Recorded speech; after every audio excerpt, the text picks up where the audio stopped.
All right, are we good? Are we live? I think we are. Hello all and welcome back to the Women's Football Chat Live. We're back with UWCL action for the first time since last week. Obviously, there was games over the weekend. We did cover them in our weekend review, but with our attention on the Champions League, we can now return to the Women's Super League. And tonight, we've got a lovely double-header headed your way. First up, Aston Villa taking on Arsenal. Champions League finalists Arsenal. Not going to get used to saying that anytime soon, but it's going to be a good test today. Arsenal second in the league at the moment. They'll be keen to keep their good run of form going. Aston Villa, on the other hand, need to get back to winning ways, Harry. Yeah, exactly. So it's a big night. It's the biggest night of the season. We can either see a champion be crowned this evening, or we could see the title race go right down to the wire. So a big night for Arsenal. It is crucial that they manage to get the win today and keep the pressure onto Chelsea, knowing that if Man United get a result later, Arsenal could close the gap at the top to 3. So a lot of importance onto our new European finalists, as you say, and a big moment for them on Sunday, and understandably a rotated 11 tonight because of the importance of Sunday's fixture and just to keep the legs fresh. But for Villa, it's a big game. They are safe from relegation now after Crystal Palace were confirmed to be down and out on Sunday.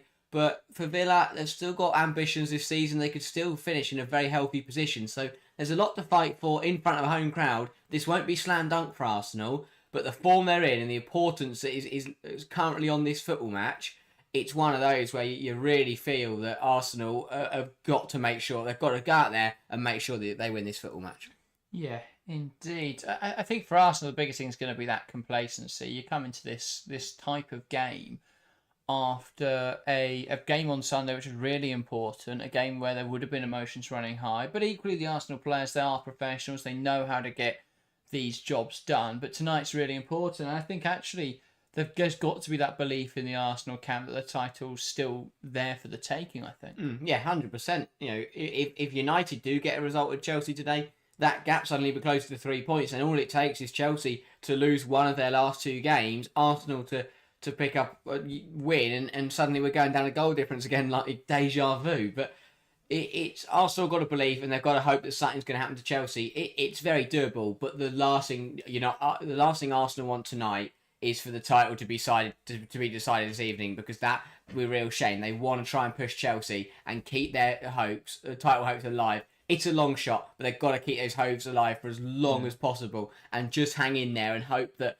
they get there over the green. Chelsea, not been perfect recently, so you never know. There's definitely an opportunity there if Arsenal get it right, and the form they've been in has been incredible for the Gunners. They have torn sides apart left, right and centre, including the likes of Lyon on Sunday, obviously, and a brilliant achievement to get to the Champions League final. The other importance today is obviously that if United can also close that gap up on Arsenal, and there's a big disparity now between finishing second and third in the WSL due to the Champions League qualification path. So there's a lot of importance of Arsenal making sure they keep that gap to United as well. So this is a massive evening for me, biggest evening of the season so far, and it all comes down to this, because with only 2 games left after this, this is the real big deciding evening of WSL action.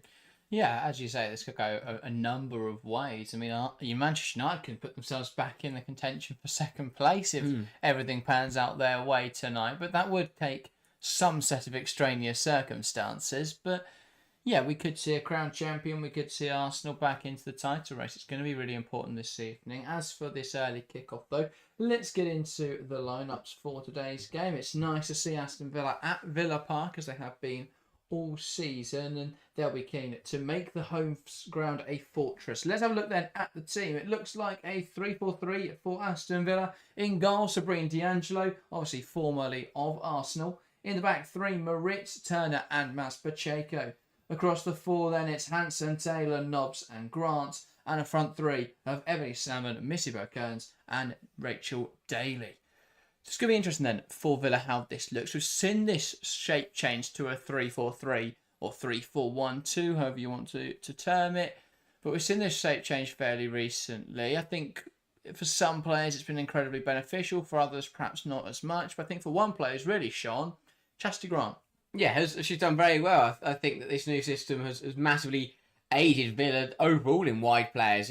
Which look at their most informed players at the moment. It's the likes of Grant, it's the like of Kirsty Hanson, who comes back into the starting 11 today, rightfully so, because she's had numerous substitute appearances this season where she's come on and made a difference. So finally gets to play from the off. But Grant has been really, I think, really strong for Villa this season, and a Villa side that for the majority of the campaign has really struggled. I think that Chastity Grant has done very, very well and is really, really tidy against some of the best teams in the league. And in that right wing back role, I think she's done very well at the running element of it in terms of getting up and down that line incredibly quickly. And to be fair, for a player that joined the club as more of an attacking and more of a winger, she's done really well to adjust to playing in a more defensive role. But I do think, again, she's a player that could have a big difference today. It's going to be a very interesting battle between her and McCabe, because there you've got two players who are playing in the wing-back, full-back areas who like to get forward. So it's going to be a question of who can catch who out in that department, and that is going to be a key battle today, depending on who's going to win that tussle between the two of them. But yeah, I do think Villa in wide areas have looked pretty decent this season. They haven't really utilised it, but if Hanson and Grant can play the way they've played, on their days this season, then they're going to cause Arsenal some problems this evening.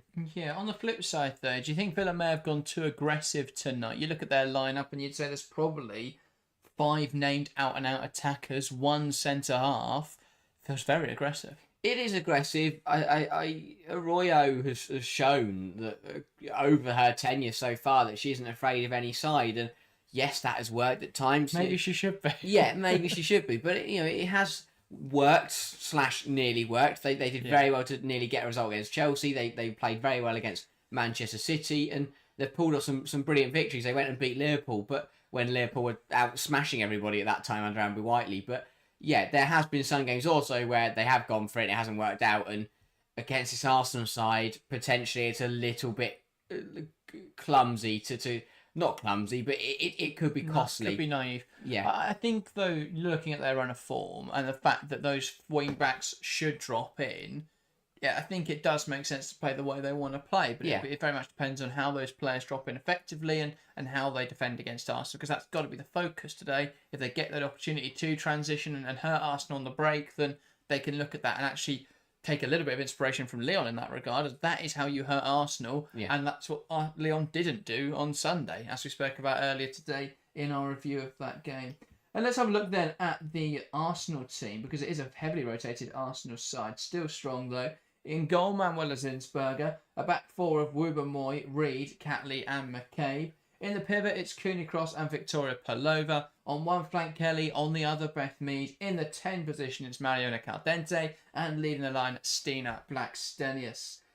A very youthful side for Arsenal. Are there anyone in here that surprises you? Because they've rotated some key players out there, but still players like McCabe and Catley seem to be mainstays. Yeah, I understand it though, because this game is of massive importance in terms of their Champions League fight. So I think Slagers has got a nice mix here between rotating key players, but also keeping certain players in there, as you say. McCabe, Catley, Caldente all still hold their spots, but I think the fact that you Russo rested, Ford rested, Williamson, Fox, they've done very, very well. Kim Little's another one who's played a lot this season. It's good to see that rotation, and it's great opportunities for the likes of Katie Reid, who has had minutes this season, but for her to get a start is really refreshing. Cooney Cross is back in the 11.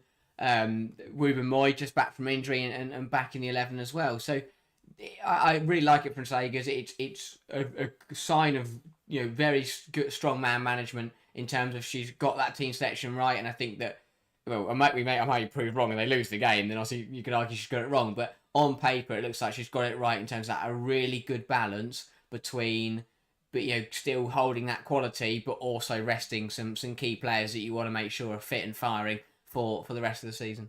Yeah, indeed. Phil, welcome to the stream. Says, evening, lads. Good to see Reed playing. Completely agree. And Toulemont, welcome to the stream. Says, hello from Canada. Gunners are using the bench, no surprise. They can't catch Chelsea, but they need to hold off Manchester United. Well, it's not impossible that they catch Chelsea. Opta's title-winning predictor has it at 98.5% Chelsea, 1.5% or 1.85%, sorry, for Arsenal, and 0.02% for Manchester United. I'm not sure even the most optimistic United fan would believe they're still in with a shot. But they are, technically, mathematically, still in with a shot. For all intents and purposes, though, it does look like it will be Chelsea's title. But Arsenal with an opportunity tonight to at least halt that parade for another week. Yeah, exactly. Or another few days. Really. Yeah. It's a really difficult scenario to be in for Arsenal, because if they win tonight and Man United win, then suddenly the title race is right back close again. If Arsenal lose and Man United do win, then suddenly Arsenal are in big trouble of being caught by Man United. If Chelsea win and Arsenal don't, then Chelsea win the title. So these two games could completely mix up the top three as they are right now. It could go from Chelsea being comfortable to Chelsea being in a terrible position. It could go from Chelsea winning Chelsea winning the league, or Arsenal being caught tonight. There's so many different variations that could come out of these two fixtures. But for Arsenal, you've got to forget about that. You've got to stop thinking about that. Their responsibility and their goal today will be to get the 3 points on the pitch, and whatever happens, happens. If Chelsea win, fair enough. If United win, it doesn't matter, because if Arsenal win tonight, then nothing bad can happen to Arsenal. They can't be in a worse position than they were going into the evening. So that they've got to just get the result and leave the rest up to the other teams. Yeah, I mean, you mentioned it earlier, Aston Villa, the fact they're at home tonight, could that make a difference? I very much doubt it. Looking at that crowd, I think there might be more Arsenal fans there than Aston Villa fans. And it just shows how important teams going deep into European competition is. Arsenal have cultivated that feeling amongst the squad this year. It's the first time they've been back into the European knockouts in a few years. First time they've been in Europe full stop in a few years. And it has made a huge difference. Huge support here for them tonight at Villa Park. Yeah, it's good to see. But the thing for Villa is they've got, at the end of the day, in terms of from a competitive standpoint, they haven't got much to fight for.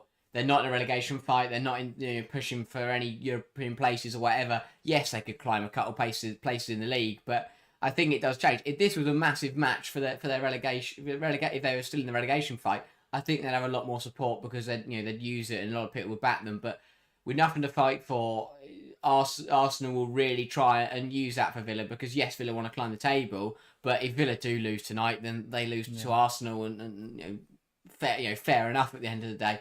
But they're footballers, Villa. They want to win football matches. They want to climb the league. They're going to make this as difficult as possible for Arsenal to get a result tonight. Yeah, indeed. Tunamon says, I thought Russo would get time for the Golden Boot chase, maybe at the 60-minute mark. Well, to be fair, it doesn't look like Shaw is going to play again this season. You'd imagine that she will play the other two games left in this campaign, which is Brighton on Monday. Yes. And obviously Manchester United on the final day. They're going to be the important ones, really, for Arsenal to win. So I see tonight, especially with how much she's played recently, why they've rested her up. Yeah, it does make sense. And I think that, as you say, 2 big games to finish the season. They've got a Champions League final. Black Stenius is more than capable of leading Arsenal to victory in this football match. Very good forward, and will probably find the back of the net in this match. So it makes complete sense. At the end of the day, I think Arsenal will prioritise having Russo at 110% for the Champions League final than her winning the Golden Boot over Khadija Shaw.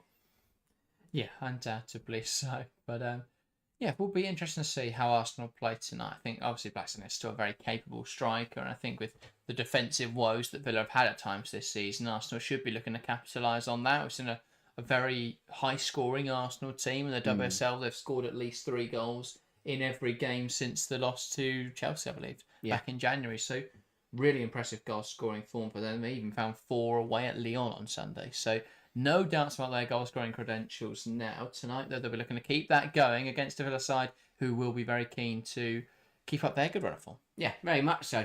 But it's going to be difficult. I think the return of Palova for Arsenal, very exciting to see, and really good to see her back starting from minute 1 for Arsenal. And I'd expect her to once again show her quality and show what Arsenal missed over the last few months that she's been out injured. So really refreshing for Arsenal to see Palova back on the football pitch. And if she can be at her creative best, then we could definitely see them scoring a few more goals tonight. Yeah, fair enough. We've already got some predictions rolling into the chat, so I think that's our chance, or our signal, to get some in the studio. We'll start with yourself, Harry.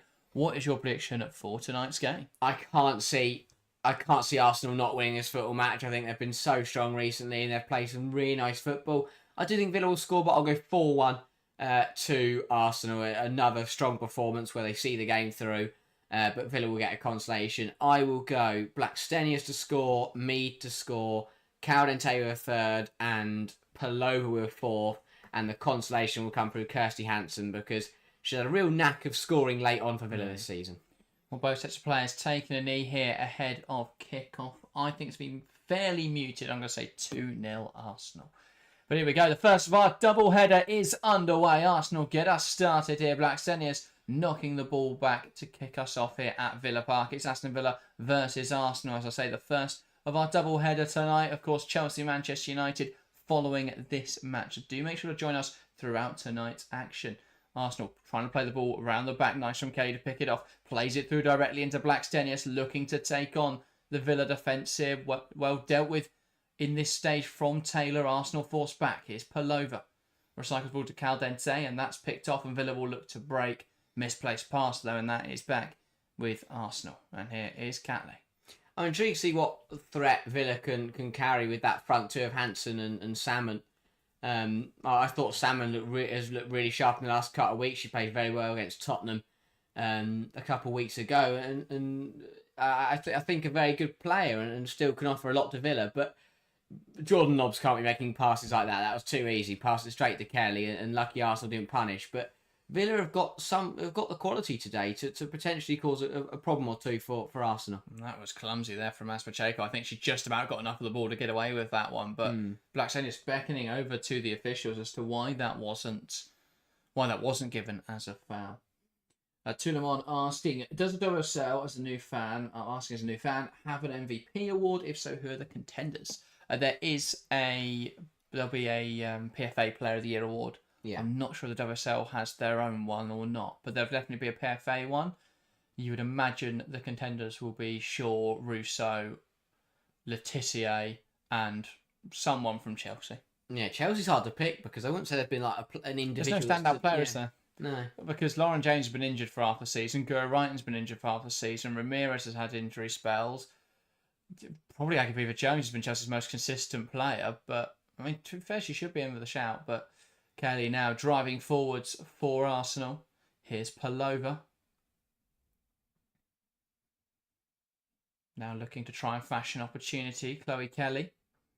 And that cross is blocked. And that's out now for an Arsenal corner. And that was a great example of why across the Champions League, I know it didn't matter in the end because Arsenal won 4-0, but why we said Cooney Cross should have played in the Champions League, because the way she progressed the foot was incredible. It is a great switch of the play to pick out Kelly on this right-hand side, and then suddenly Kelly's running into space and running at Villa defenders. And I think Cooney Cross's range of passing is absolutely brilliant. And again, if that's something she can use tonight, Villa are going to find it very difficult. It is a big pitch, and Arsenal really like those wide areas. So if they can stretch that Villa back line, they're going to find a lot of space to use Arsenal. And suddenly you give the Arsenal players space, and they're going to use their quality and put you to the sword.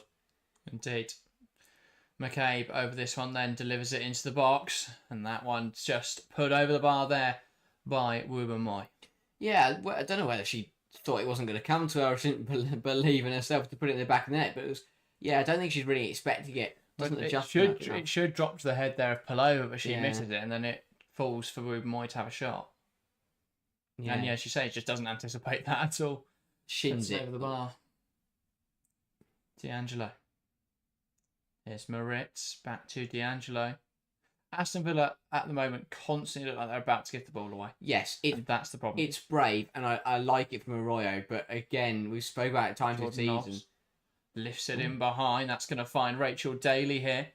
And Villa coming forwards, plays it through. That's overhit, though, and that'll run through to Zinsberger. Yeah, just didn't look like that was communicated at all between Daly and Hansen. Daly's got to tell Hansen that ball's going to go through to her, because then Hansen can start being on the move. But lovely ball over top from Nobbs, and again, when you're talking about middle midfielders have a brilliant range of passing, Jordan Nobbs is definitely up there. I don't really understand what Hansen was trying to do there, because she knew she was offside before and couldn't touch that ball.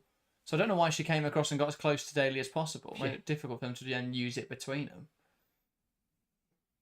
Obviously, you might want to keep that close distance. That's a poor pass. It's fortunately for Aston Villa that has come off Palova with a deflection that's taken off the pitch. Yeah, I think we've said the same things about how Lee Smear's tried to play at Palace, how Arroyo's come in and tried to play at Villa. Is that it's encouraging to we've seen it with Sorensen at Everton, Skinner at West Ham.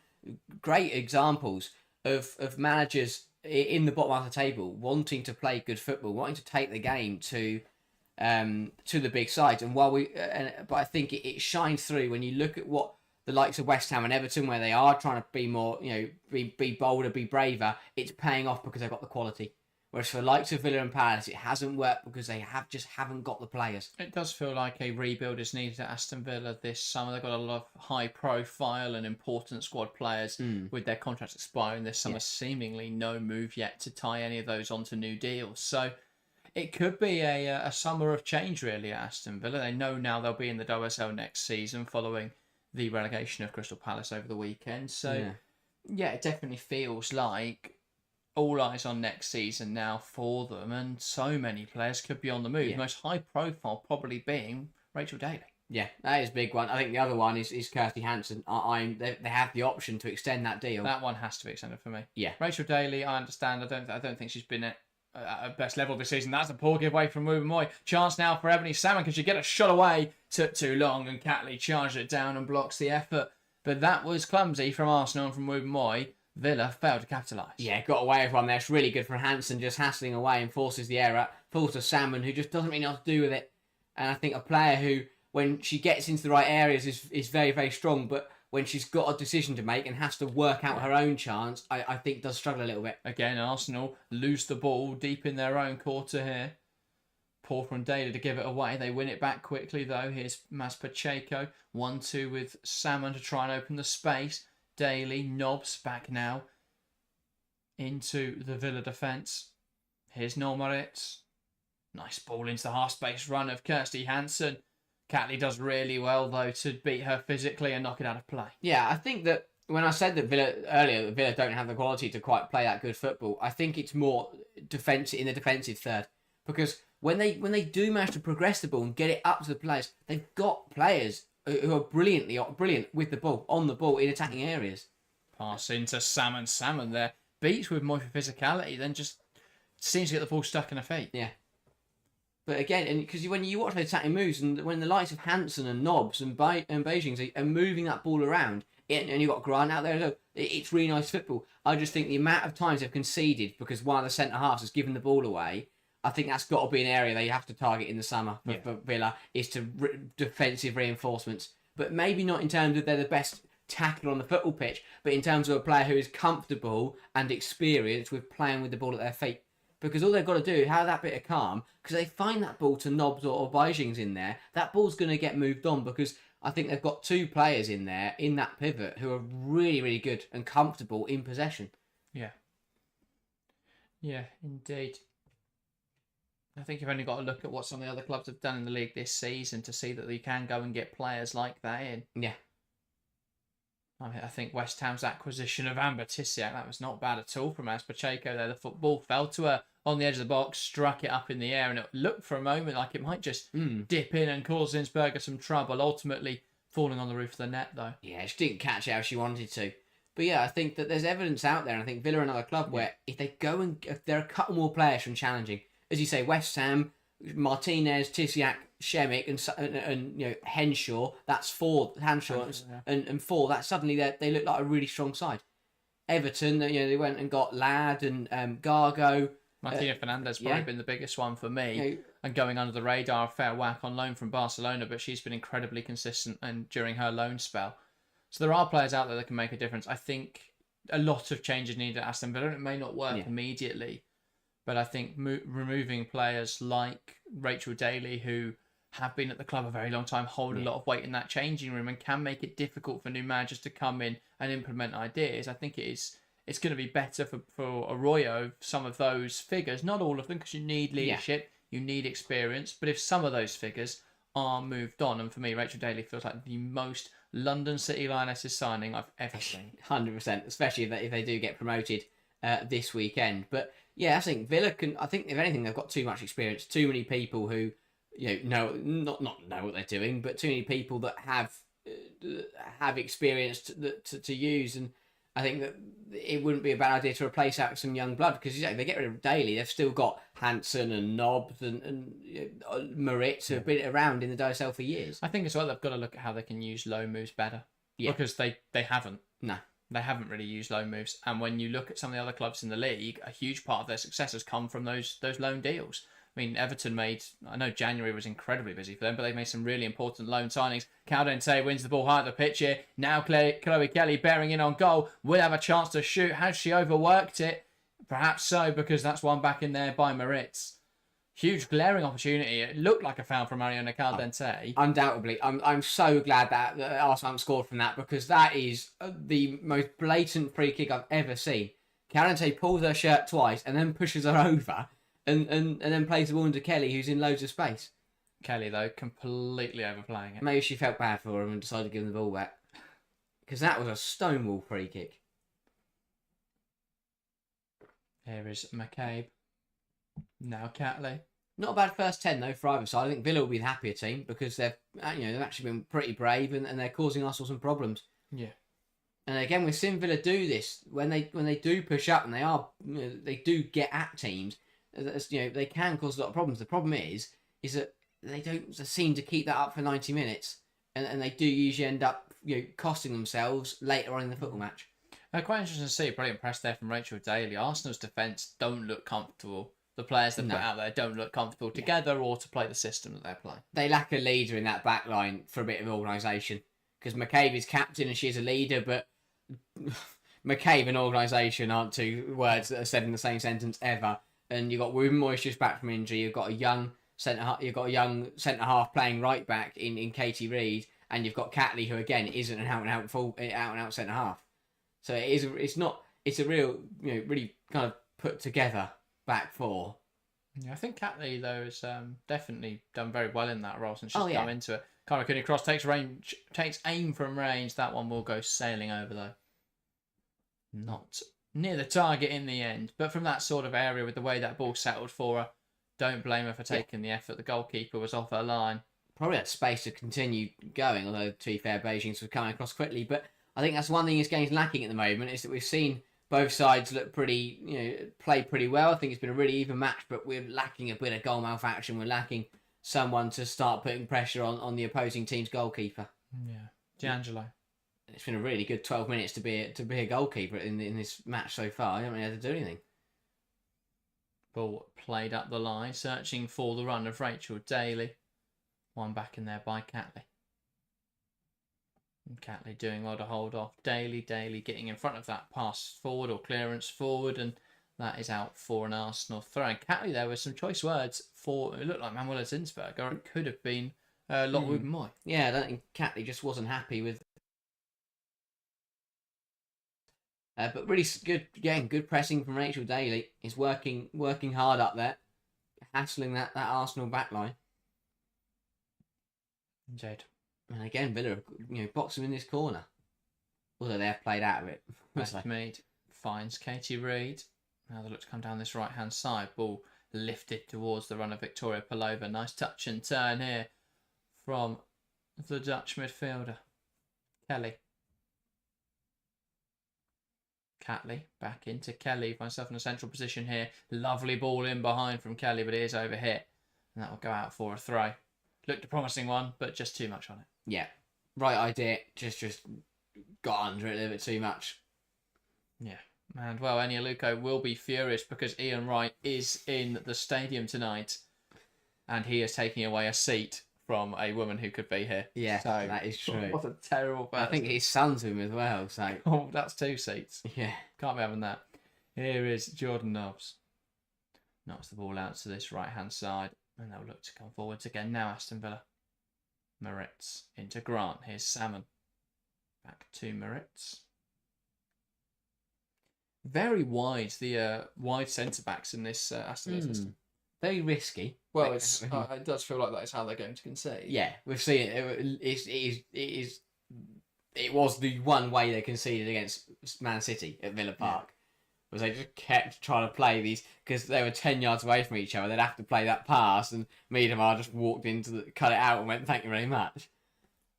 And that's a poor pass back to D'Angelo, but she will get her there ahead of Blackstenius, and the ball fizzes right on through to Daly.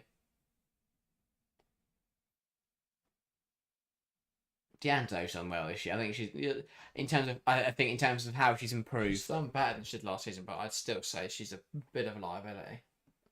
Yeah, I think the problem is that if she played like she has this season in front of a decent back line, I think she'd look much better. Yeah. I do think that Villa defence has looked torrid at times. Again, though, I think it happens quite a lot when you bring in a manager who wants to play a much more attractive style of football, and you have a goalkeeper who isn't used to playing that style of football. And I think, yes, she looks more comfortable with her feet now, but she's still never going to be at that level where you trust her 100% with the ball at her feet, and that her distribution is good, and that the passes, the weight of them will be right, and stuff like that. So there are still mistakes and errors in that back line which feel avoidable for Aston Villa. Yeah, I don't think necessarily it's her ability, that it's her decision making in terms of who she passed to, but also, I mean, like the Tottenham game, for example, where she just decided to run out 25 yards at Ella Morris and hope that something would happen, that she'd end up winning the ball. That was never going to happen. Yeah. When we actually see her called into action, she makes some good saves because I think she is a good shot stopper. But I think what lets her down is the decision-making, the positioning, and just the random moments of madness sometimes where she decides to do something really crazy and then they concede from it.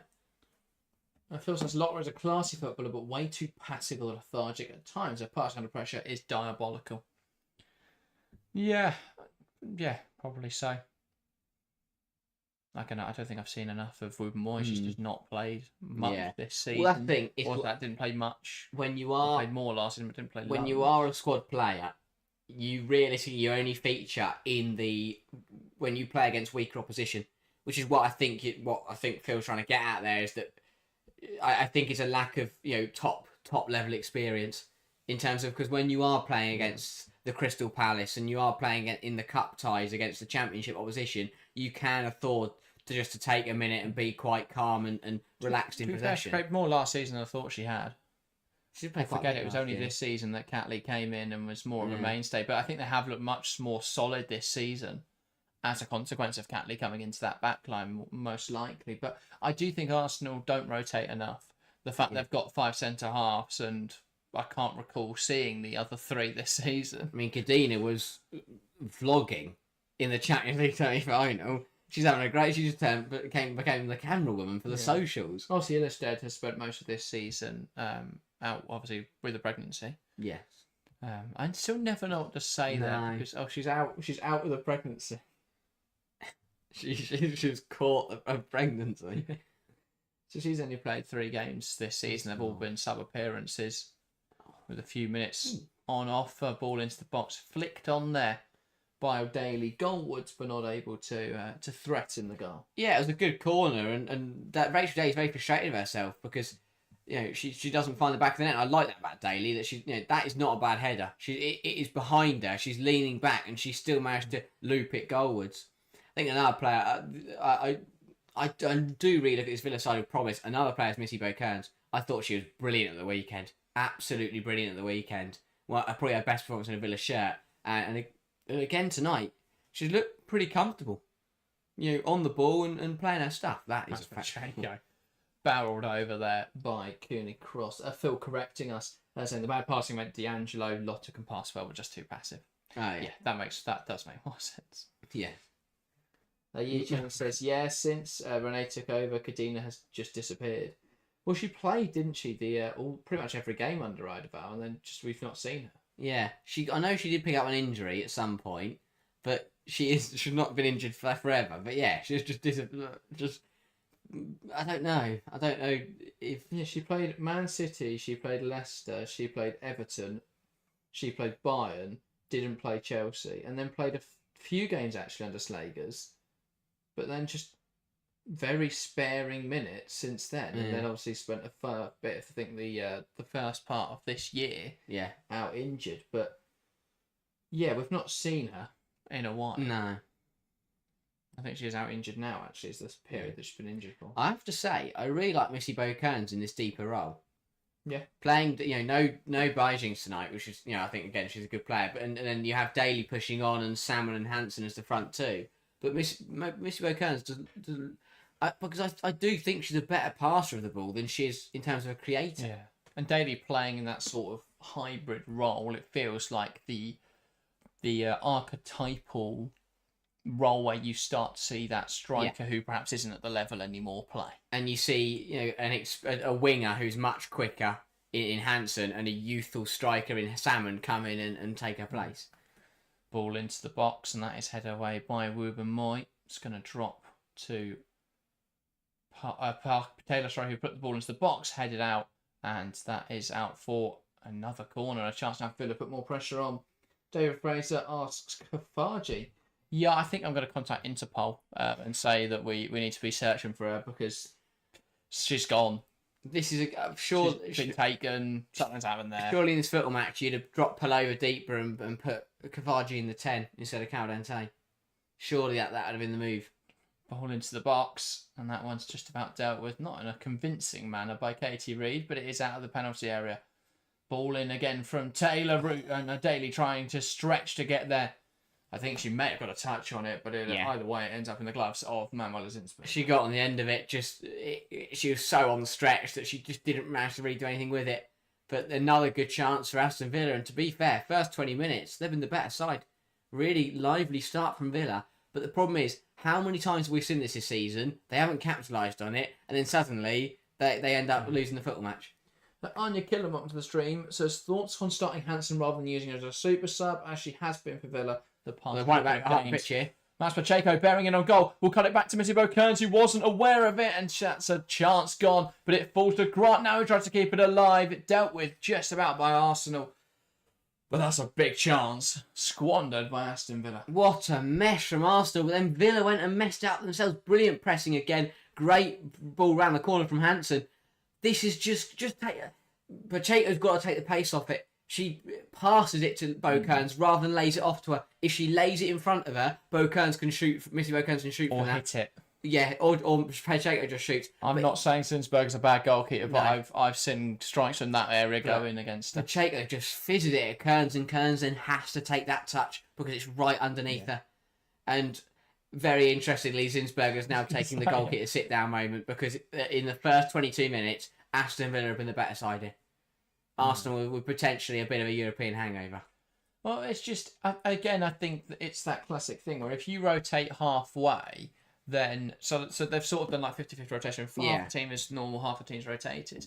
By doing that, you fall into one of two camps, really. Either you win the game and it's like, well, you could have rotated a bit more, or you lose the game and it's like, well, why did you rotate? But it's difficult. Arsenal, a difficult spell, but I think as some of these players settle into the game, they should be all right. Yeah, that's it. It's right. I also think when you do go 50-50, it can be a bit of it can be to your detriment because if you play the same side and you don't rotate at all, there is probably a little bit of an agreement there that we haven't been rotated, so let's just play this game at 80-90%. By rotating 50-50, you've got half the team who wants to go at it and go at 110%, and then you've got the other half of the team who have just come off the bat of playing 90 minutes against Lyon, who are just like, let's just take things calm, let's just slow this game down and get control. And then you've got other rotated players who are running around wanting to score loads and loads of goals. So I think there feels to be a bit of a clash for Arsenal at the moment. There's also a clash because they've not bedded in the rotation players enough this season. So there's not comfortability in the system. I think you look at a lot of this Arsenal backline and it's nervy and it's panicky and they keep giving the ball away cheaply because they're players that aren't used to playing in this setup, aren't used to playing as part of the squad and haven't got a whole lot of minutes recently. So it's not really a surprise to see them struggling perhaps in this first 20 minutes. But once they settle into the game, they should be all right. They've done well to weather the early Aston Villa storm. Now it's going to be interesting after this forced break from Zinsberger how the game goes from here. Yeah. There was a question about Hansen that we cut off because Villeneuve scored. We did. Anya says, thoughts on starting Hansen rather than using her as a bench player? Obviously, she's been a really useful super sub. I think it's the classic, a player does well, you give her the starting role. She's been really important for Villa coming off the bench, but I think she's played herself into the starting 11. Yeah, especially the goals she's scoring have been crucial. She scored the last-minute winner against Liverpool, scored the last-minute winner against Tottenham, She's turned up in the big moments, but it's not a surprise. This is a player who did very, very well at Liverpool, did even better at Man United. And when Villa picked her up from United, she was still a very, very good player and is still a good player. I think that in Hansen, it's very, very rare to find a winger who is so good, is so sharp on the turns and so pacey, yet so physical and very good at holding the ball up and being strong. I think she offers you so much that I think she is a starter, personally. Well, that first season, where it was the season that Rachel Daly won the Golden Boot, and the same season as was it the same season as the Golden Boot? Yeah, I feel like it was. Going into the World Cup year, the 22-23 season. With Daly, Hansen and Kenza Darley, who were just, really incredible. That was her first season after coming in from United, and she looked really impressive in that campaign. Put up 8 goals, 10 assists. Since then, I definitely think Villa have got worse as a team, but her output's gone down massively. And again, it's that difficult argument of, has Villa's performance gone down because her output's gone down, or has her output gone down because Villa's performance has gone down? It's difficult. But I think probably a bit of both. I think Kirsty Hansen's not been playing at that same level, but equally Aston Villa have been considerably worse. Well, I think her assists are down because yes, she probably hasn't created as many chances, but the likes of Rachel Daly haven't finished as many, and she hasn't got Kenza Darley there who's scoring goals. Even so, though, to go from 8 goals in all competitions to 1 last season, and then obviously has recovered that well this season, back up to 4, but to drop quite so dramatically doesn't fall solely on the team not being quite as good. Really good goalkeeping from D'Angelo. Arsenal, the crafty ball in behind, Palova was in. D'Angelo swept it up nicely, though. See, that's where D'Angelo got the decision right, because that was very easy for her to try and do something. But no, she was out quickly. She didn't let Palova take a minute and was straight onto her and smothered the ball. Yeah, I'm not sure it's her decision making. Well, it is in the sense that she always chooses to come out. But sometimes, if the decision is that you need the goalkeeper to come out, then she's nailed it. Yeah. If it isn't, then she's going to get it wrong. But that's smothered so successfully there. When you think about it, she does just run at the ball, and that in that moment, brilliant piece of goalkeeping. When Ellen Morris is 30 yards out of goal, not so brilliant piece of goalkeeping. But yeah, I do think that Hansen is a player that Villa could really, because unlike the other experienced players, maybe Nobbs is an exception, but in terms of, we speak about Daly and the likes of Parker and co, who are getting towards the end of their careers, I think Hansen can still be an experienced player they lean on that has the quality. And I still think Kirsty Hansen's got another big, another quality season in her. I really do. This season she's done better than last season in less minutes, and that shows to me that she still has got it in her locker. I think in a summer where there's a lot to do for Villa, any player who's still of the required level that they can keep is going to be quite important. I think certain players, Mas Pacheco, don't think that's a massive loss. I mean, maybe if they just want a backup left back who's still decently young and can offer an option there, that's fine. But Paula Thomas is definitely the starter when she's fit and not suspended, because those two have been problems for her this season. But yeah, I think if they can not have to solve another problem, I don't think that's too bad.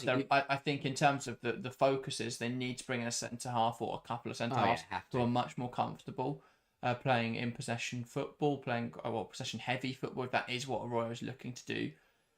Next season, I think, looking at the pivot, they definitely need someone alongside Jordan Nobbs who's got a bit more of a bite to them, a bit more legs. Because I think Nobbs is a brilliant pass, but you need someone around who's just going to buzz. Because I think that if also you've got Beijing's in there, but if Missy Beaucairn stays, of course, that is true. She might go to someone better. She might stay up. If they are, that is a very good point. But that might is probably part of the reason why we're watching Missy Beaucairn's playing a bit of a deeper role, where that was really silly. Tried to step up onto Caldente, and it's a lovely turn from Mariona Caldente. Now it's with Chloe Kelly on this right-hand side.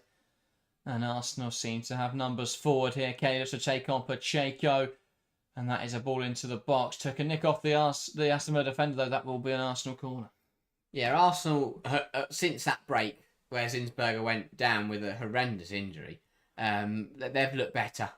And again, it's a sign, though, that goalkeeper sit down when you're up against it does really work, because Arsenal have looked much better since that little pause in play when they got the opportunity to get some drinks in and for Slagers to to have a word or two with their players, and now they've got a corner, which is a very good opportunity to hit the front. Yeah, McCabe and Kelly over this then. And it's played short. Back now to McCabe, who will swing it in. It's blocked. Ball bounced around the area. A few flick-ons. Turned goalwards by Baxtenius. Really good goalkeeping from D'Angelo, and that's dealt with. And now Villa will look to break. And they have players forward here. Got to be looking left. Brilliant drive here from Aston Villa. And they're in. Squares it. Chance for Jordan Nobbs. Takes it down. Finishes it off. And it's Aston Villa 1. Arsenal 0. Really good breakaway goal. Arsenal committed to the corner. Great drive from Ebony Salmon. And a really tidy finish from Jordan Nobbs. She puts her experience to use there. She doesn't panic. She doesn't try to hit it too early. She calms herself down. Takes the touch. Slots it past Innsberger. Aston Villa 1. Arsenal 0. Absolutely brilliant across the board. A huge double save at one end from Sabrine D'Angelo. Absolutely brilliant. Denies me, denies Blackstenius. Superb goalkeeping. And then again, this is what I talk about with Ebony Salmon. When you give her space to run into, she goes, brilliant. It's too easy. It's naive. Not it's good so enough naive from Cooney Cross. It's exactly why they didn't play her in the Champions League. Brilliant. Brilliant from And Salmon. onside. I was worried that may be offside, but really well judged for the lino. But shockingly, the lino has judged it better than me from watching from miles away at a poor angle. That is really composed. well taken. Composed from Nobbs. But the goal is all, and rightfully so, Nobbs refused to celebrate and gives all the plaudits to Ebony Salmon because I think it's more that she's an ex-Arsenal player. That is also true, but I'm giving the plaudits to Ebony Salmon because that is an absolutely incredible goal. I don't like that. I don't like That's that. not my go, it's Salmon's. I don't like that. It depends. I think it. Well, she was at Arsenal a while, to be fair. That is true. Ball into the box. I hate when loan players do it. Pacheco. Like, I was there on loan for 6 months. It depends on the player and the moment, I think. But that was a brilliant drive from Salmon. And a player who in the recent weeks has come into the starting role and has looked very, very strong, coming up with another goal contribution. Yeah. Yeah, I think it's it Edmund. Oh my God, they're getting away again. They really poor at the back tonight, Arsenal. Chance now for Hansen. Takes it past the player, takes a shot, that's over the bar. But they've got to be really careful at the moment, Arsenal, because they just keep giving the ball away. Again, really sloppy this. Playing out, Hansen pounces on it. Daly gives it back to her. It's a really good burst away from Kirsty Hansen. Just gets under it. She takes it. She's off balance as she shoots and just gets under it and puts it over. I thought it was a touch there from Zinsberger, but not sure. Maybe just pulled that arm down just inside. Belater says, right when I put a bet on Aston Villa too. Perfect timing there. Yeah. Cash that in. ASAP. While we're on Villa attackers, what's happened to Katie Robinson since she joined? Injured at the moment, no? Or is she on the bench tonight? Surely, because I feel like we just... Oh, it's not a good pass, but we'll just about get there. And Taylor can deal with it. Villa doing a bit messy themselves. Robinson played a lot at the start of the season, didn't she? Under a... DePaul. I was about to say Peter Bosch. Very, very much a different person. But hasn't played under Arroyo. No. Just not preferred as the option. Which is strange. That's ball one back there. I'm not sure Katie Reid was trying to find there. But it's one back by Nobbs. Nice triangle passing from Villa. Opens up some space. Really good from Mead, though, to recover back there. Again, it felt a little bit over the line of aggression. But the ball play does continue. Here is Palova. Cuts inside. And that is a shot dragged wide. I mean, that's trying to be too cute about the finish. Yeah, that is too easy, though, from Villa across the board. Nobbs was too soft and too slow. Mead pickpockets her. And then this might be some of the most lazy defending I've seen. Is that Taylor in there? Just allows Palova to skip past her. It's way too easily. Lee Burrows says you won't see a better counter-attacking goal, men's, women's game all season. Hell of a statement. I would argue Aitana Von Matti's counter-attacking goal on Sunday was brilliant. Arguably better. Especially because she went and scored it herself. Or Ava Payors or Claudia Pina. Those two weren't really counter-attacks. No. But here is Mead, ball into the box. Really good goalkeeping again from D'Angelo. Yeah. And this is what the kind of game where D'Angelo, obviously ex-Arsenal last season, was let go by the club.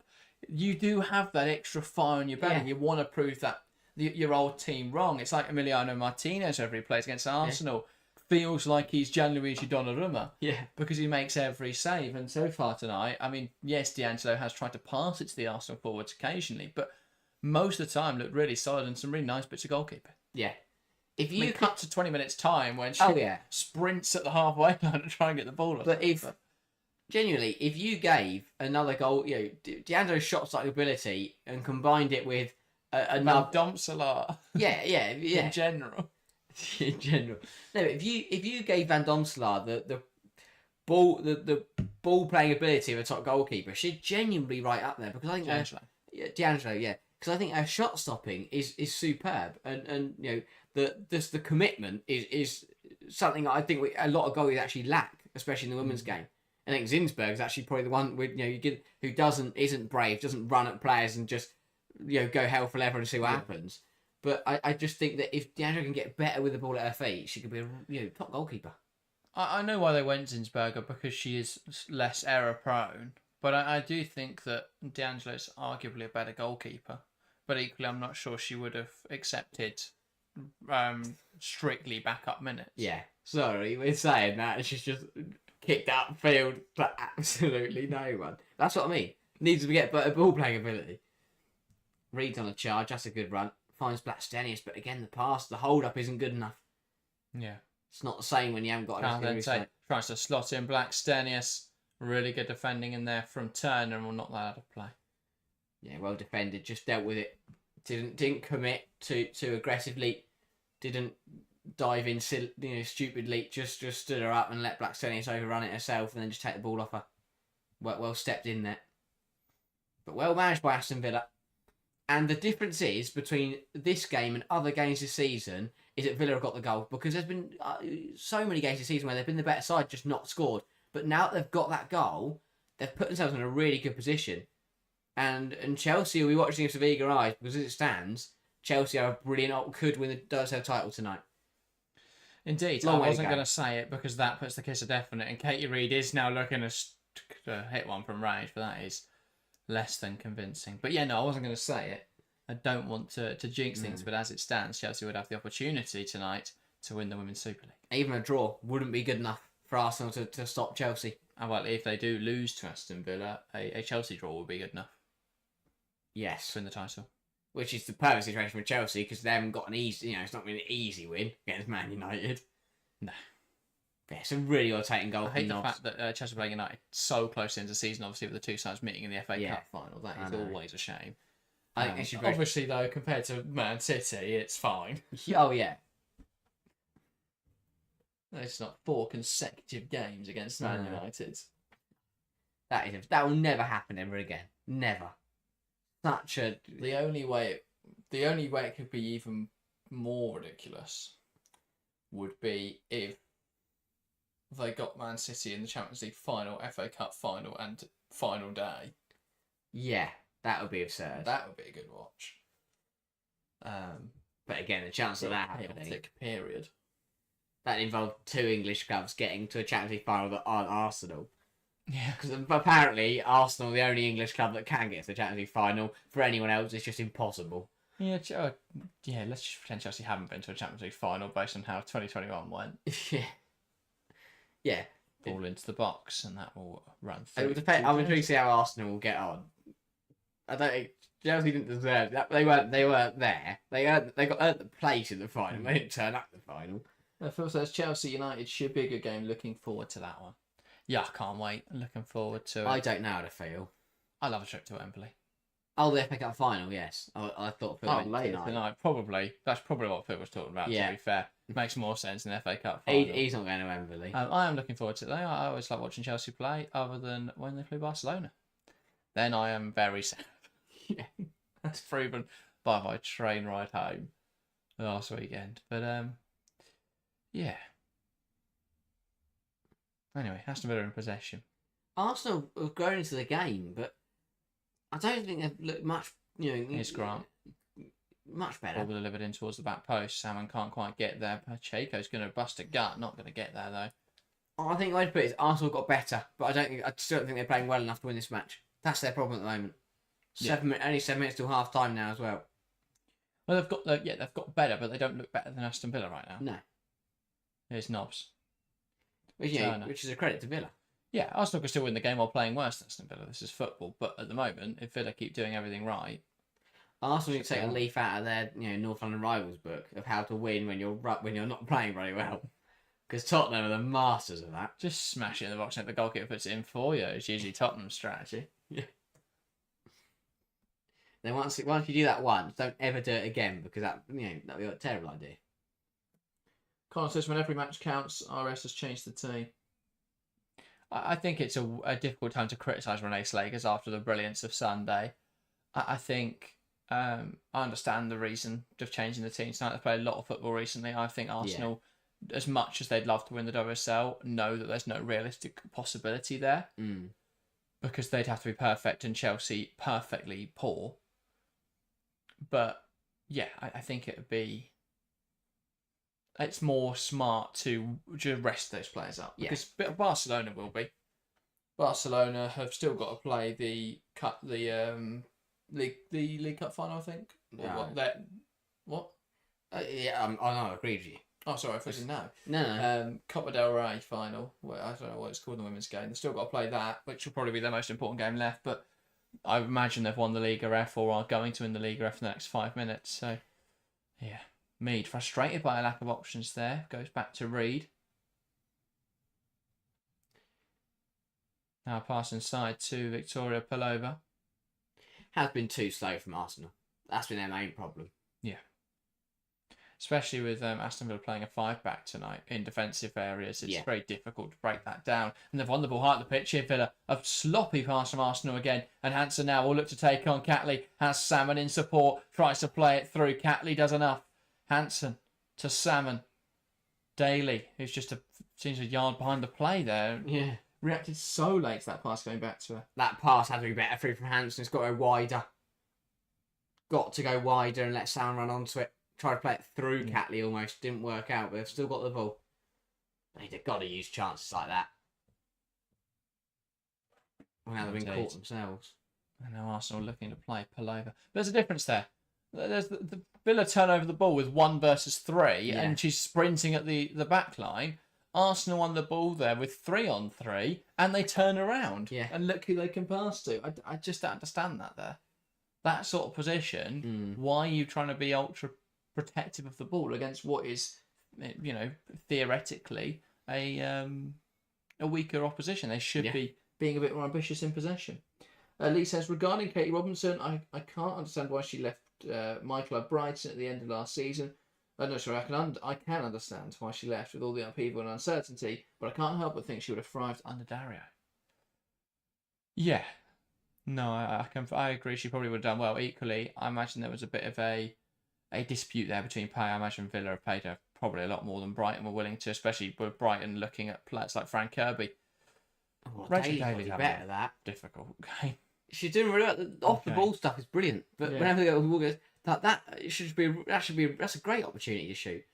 Lovely from Mario Nacardense, difference maker. Ball gets spread to the right hand side. Here's Mead, 3 on 3 for Arsenal. Feeds it through to Pelova, and that's a really good block. Great defending from Missy Bo Kearns. She tracked the run excellently there of Victoria Pelova and dealt with the threat well. Covered a lot of yards to get back in there. Covered a yacht. Yichen says, person errors to blame today from Arsenal, question mark. More, I guess personal, but also it's just the fact there's lots of different players on the pitch. Lots of players haven't played with each other. Lots of players have been out for different parts this season. Villa are playing well. Yeah. Like, very well. Yeah, they're making it difficult for Arsenal. Lee says, alongside Paris and Kirby, she'd be, I reckon she'd then be in Serena's plans. Robert, I think... No, her name's not Chloe Kelly. She can't possibly be. But I think with Robinson, the thing is, at the end of the season, Villa looked like a more settled and exciting project than Brighton potentially did. Yeah, well, you got to remember, at this stage last season, Brighton lost Elizabeth Turlin, their top goal scorer, on a free. That's always a difficult one to stomach. Ball into the box from Arsenal. That's really dealt with well there to knock it out for another corner. Grant there getting the decisive touch. Villa already had a manager, had already brought in the likes of Grant, so it did look to be a very exciting season for Villa. Obviously, the complete opposite of those two things has happened, and Villa had a torrid time, and Brighton have had on the most part, have had a really good season. Yeah, and I think at the start of the campaign, a lot of people predicted Brighton would come through the table, but at that point, they'd then signed Kirby, they'd signed Nikita Paris. They were in a much more comfortable position. But yeah, we'll be breaking down all of this in our post-season reviews. That'll be just after the Champions League final, I reckon. So look out for those. I know, content in a month's time. Yeah. We'll build it up but now. But yeah. Blacksenius does really well to hold that ball up. Now Kelly. Back now to Catley. Now Caldente. Lost dropping into that left back position for Arsenal. Caldente. Works really nicely with McCabe, who just doesn't like dropping into that left back position at all. And 3 minutes added on in this first half. Obviously, we have seen that goal. We did see Zinsberger sit down for 2 minutes as well, so that's understandable. At the moment, though, it looks more likely that Aston Villa are going to score than Arsenal. Important minutes now, because Villa will know that they need to be realistic. They need to be going into half-time 1-0. Yeah. Arsenal would love a goal in the next 2.5 minutes. Definitely. Just too slow. Yeah. Way too slow for because Arsenal. Then they've now got to that stage where they've got control, but they're not causing any problems. I mean, I don't know why Chloe Kelly is there, for example. That's really good pressure from Aston Villa. And now here comes Kirsty Hansen looking to take on Woodman. What a strike from Kirsty Hansen! And she'll keep the good run of form going. Aston Villa 2, Arsenal 0. A strike of the highest quality from Hansen. It's 3-3 for the Scots. And could this be 3 wins in 3 for Aston Villa? Arsenal capitulating, Villa celebrating. What a strike, Kirsty Hansen. It's an absolutely brilliant effort. A player in red-hot form.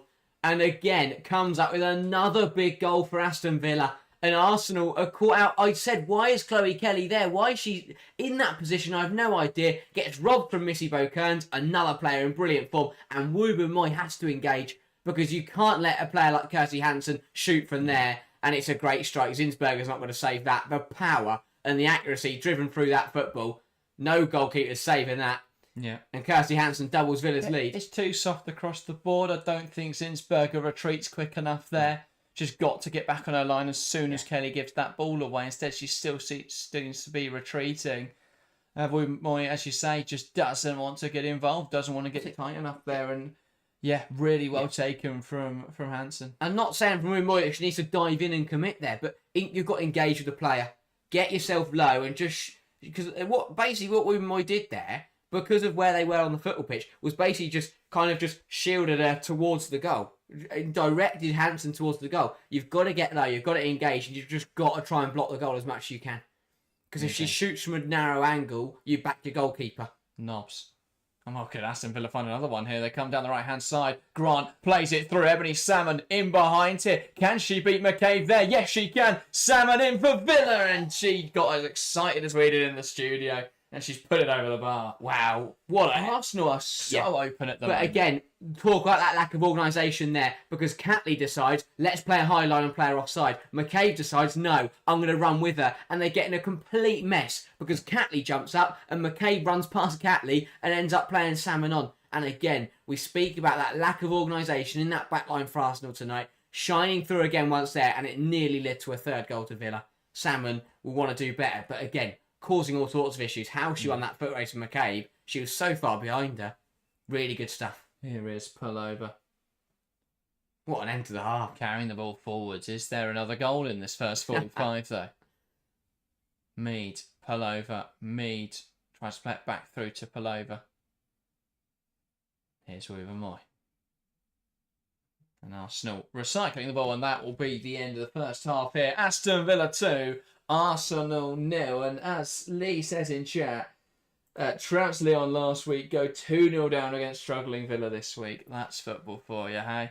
It is indeed, and at the break, goals from Jordan Nobbs and Kirsty Hansen see Aston Villa lead by 2-0. Yeah, brilliant. Absolute brilliance for Aston Villa. They've been in brilliant form and encouraging signs as the season comes to a close that Arroyo coming in, we saw performances and not results, but now Arroyo is delivering, and Villa are looking to climb the table at the expense of Arsenal, who, I mean, although their title hopes would be slim, this would currently this would be a very, very disappointing result and put themselves under a lot of pressure in terms of, well, if Man United are to get the victory later on and come up from behind them. But overall, I think more praise has to go to Villa, because at the end of the day, for Arsenal, it is a rotated side. We knew things would be, we didn't think it'd be 2-0 at half time, but we didn't think things would be easy. But Aston Villa have made it very, very difficult for them. They've been the better side, Villa. They've come at Arsenal. They've been brave. They've taken the game to another top side. They've done it numerous times this season and just failed to get the result. They were so close to getting a result from City, so close from getting a result against Chelsea. Yeah, and they did get a result earlier in the campaign against United, drawing 0-0 away at the Leeds Sports Village. But today, absolutely brilliant, and they're reaping the rewards from it. 2 very well taken goals. They've hit Arsenal hard and fast and really hurt them. And I think, again, the big thing for me has been the turnovers in that Arsenal defensive third have been really, really costly, and Villa probably could have scored more. The amount of times Daly or Hansen has won the ball back on the edge of the area has been really dangerous for Arsenal, and that second goal there comes because Villa win the ball back in Arsenal's defensive third, play the ball to Kirsty Hansen, who, because they've won it so high, one pass and she's in on goal. Yeah, I really like positional fluidity in football, but the problem for Arsenal is I think that it's a little bit too fluid in the fact that you're ending up with players in positions where they're really not comfortable. And we saw that with the second goal, because Chloe Kelly dropped into the pivot momentarily, and I think at that moment Caldente was at left back, McCabe was at left wing, and Kelly had dropped into the pivot, and she just didn't look comfortable there. Got picked off by Missy Bo-Kearns, and then nobody in the Arsenal backline reacts quick enough. Everyone is a few steps off what they should be doing, and I just think it's just been a bit too lethargic. And you're probably right in saying it's the European hangover. Arsenal would have had a few pints on the way back from Lyon.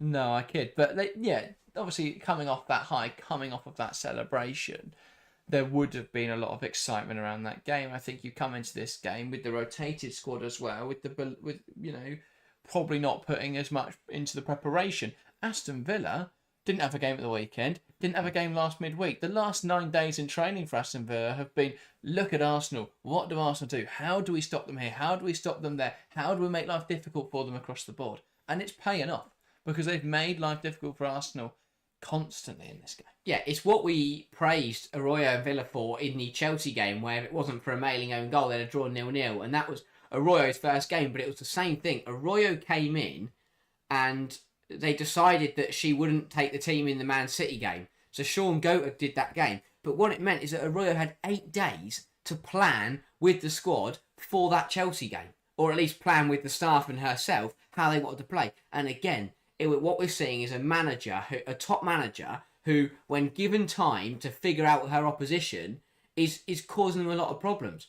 They cause issues for Chelsea because they had time to prepare for them. They're causing issues for Arsenal tonight because they've had days and days and days to sit there and watch and learn where they can really hit Arsenal. And again, it's credit to Villa, because again, it's the same players who are coming up with the problems. It's Jordan Nobbs, who's been brilliant this season. It's Kirsty Hansen with the goal, who's been really, really strong this campaign. Missy Bo-Kearns was the one who won the ball back for the second goal. She's been excellent. Yeah. I don't think her contribution will be valued high enough, but she's been brilliant. I think she's allowed Jordan Nobbs that freedom to have the ball. It feels very Pirlo at Juventus, where they put players like Pogba next to Pirlo so that Pirlo could just play passes, and we've seen that from Jordan Nobbs. Not the most mobile player, but of course her goal did come on the counter-attack in this game. But she's been brilliant, Jordan Nobbs, and a lot of that has been facilitated by Missy Bo-Kearns making life really easy for her by doing a lot of the difficult stuff, a lot of the running, a lot of the hard yards, and it's been a really nice, I think, a complementary midfield partnership. Yeah, probably the opposite of what we've seen for Arsenal, where you don't have anyone in there doing the legwork. You've got a very aggressive pivot of Cooney Cross and Caldente, and I think they have been dispossessed too many times, especially with them looking to push forwards. And I think there has been a lot of space for them to exploit. Yeah, and I think that the other way that this also shows that how Arroyo is that top manager is that the one thing you see from the best manager in the business is the way they change roles and they change players' positions to get the best out of them. And so far, we're seeing it today. She's dropped Missy Bo-Kearns deeper to utilise her there. She's dropped Rachel Daly deeper into the 10 to utilise her there. And she's brought Kirsty Hansen in, who's usually a winger, in as that left striker. And she's playing very well there. And it's really good from Arroyo to change slightly, edit certain players' usual position to reap the rewards and to eke out all of their ability and to utilise their best strengths. And credit to her because it's working very well so far. Yeah, I just can't understand how this goal comes about, the opener. How do Arsenal overcommit like this? It's really poor. Yeah. Really poor stuff. And obviously, when it comes down to the one-on-one, it relies on that mistake not being made there by can't dive in by Cooney Cross, and she does make that mistake, and then it's a very difficult job for Caldente. But those two players having to defend that area. Yeah. I think Arsenal are a little bit too aggressive there from that set piece.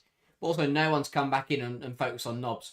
The 2 or 3 players running back in are all focused on trying to get as close to Salmon as possible. That no one's thought, I'm going to go stand in the middle of the penalty area and see what Jordan Nobbs is doing over there.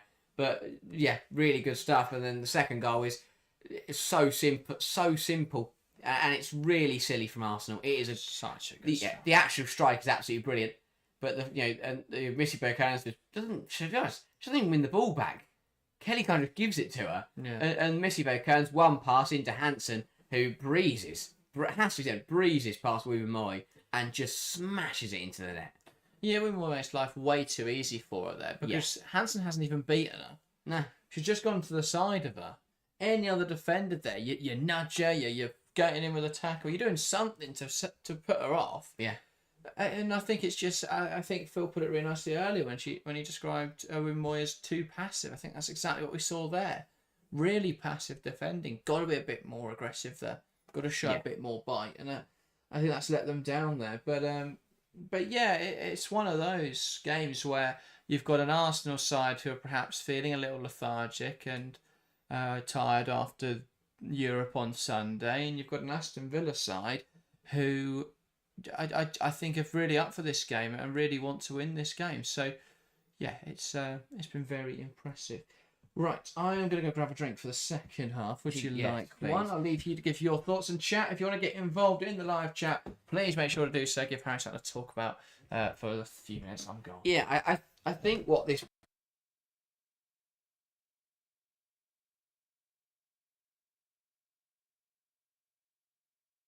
yeah, there we go.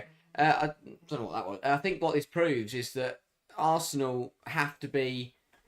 I think it's important for René Slagers to echo the message that this season isn't done. That I think that in terms of...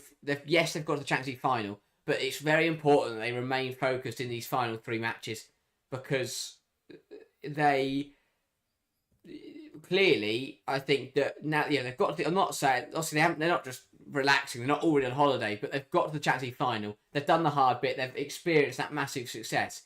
So they've come into this game, and it is a little bit flat. And again, it is rotated, and it's a little bit too slow. But it's one of those where, as Phil says, this is the prime example of European hangover. Looks very slow and lethargic all over the pitch. As long as we avoid injuries, I'm fine with it though. And I think that is what it feels like for the fans and the players right now. Is that from an Arsenal point of view, at the end of the day, it's very unlikely they're going to catch Chelsea. But it's also very, in that same message, it's also very unlikely that United are going to catch Arsenal. So, from an Arsenal point of view, all their eggs will go into the Champions League basket now and hope to win that final because I just don't see their league position changing. So I understand from a point of view, but at the end of the day, you're still a top football club, and yes, United have got difficult fixtures, but if United do beat Chelsea tonight and do beat City on Sunday, then suddenly Arsenal could be in a very difficult position. So I do think it's important they still get the result, but I do think that Slagers does need to second that message that They still have 3 league games to play. They still need to make sure they finish in that. I think that second spot is important for people who don't know or who are potentially haven't heard. This season is different in terms, or well, not different, but in second place is you enter the Champions League 1 round later. So there is a big difference between finishing second and third. It means that you have to play 2 less games at least to start your season, which when you think of fixture congestion and how we see a lot of players pick up injuries because they play too much. By finishing second, Arsenal would avoid playing an extra 2 games, and that's 180 minutes that they don't have to go through. So that it is pretty important for them to finish second over third, because if you do finish third, it's another extra 2 games that no one really wants to play at the start of the campaign. So, and finishing runners up is always better than finishing third, because at the end of the day, if you can say you've been the best side in the league bar Chelsea this season, then that's a very good sentence to be saying. Phil says, all I want is to avoid injuries. The league was gone in October. It would be insane to risk anything here.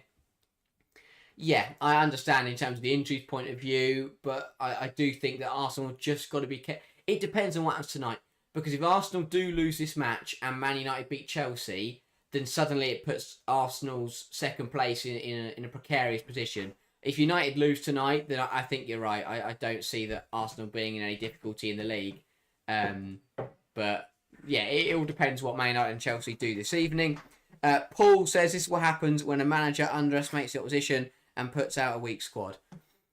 I get what you're saying in terms of Slagers has looked at this game 4 days after a Champions League final and rested heavily, and I understand why she's done that. But as you say, Aston Villa are a very, very good side. They're in form. They've got some quality players, and that has been shown in the first half. They've really hurt Arsenal, but I do think that rotation is necessary because of the fact they played such a high intensity game so recently. So I understand that, yeah, it's frustrating, and I do agree that Aston Villa potentially have looked a lot stronger and have played a lot better than Arsenal anticipated, but Arsenal were always going to have to rotate. Maybe they rotate a little too much, but they're always going to have to rotate because you have to balance the minutes better.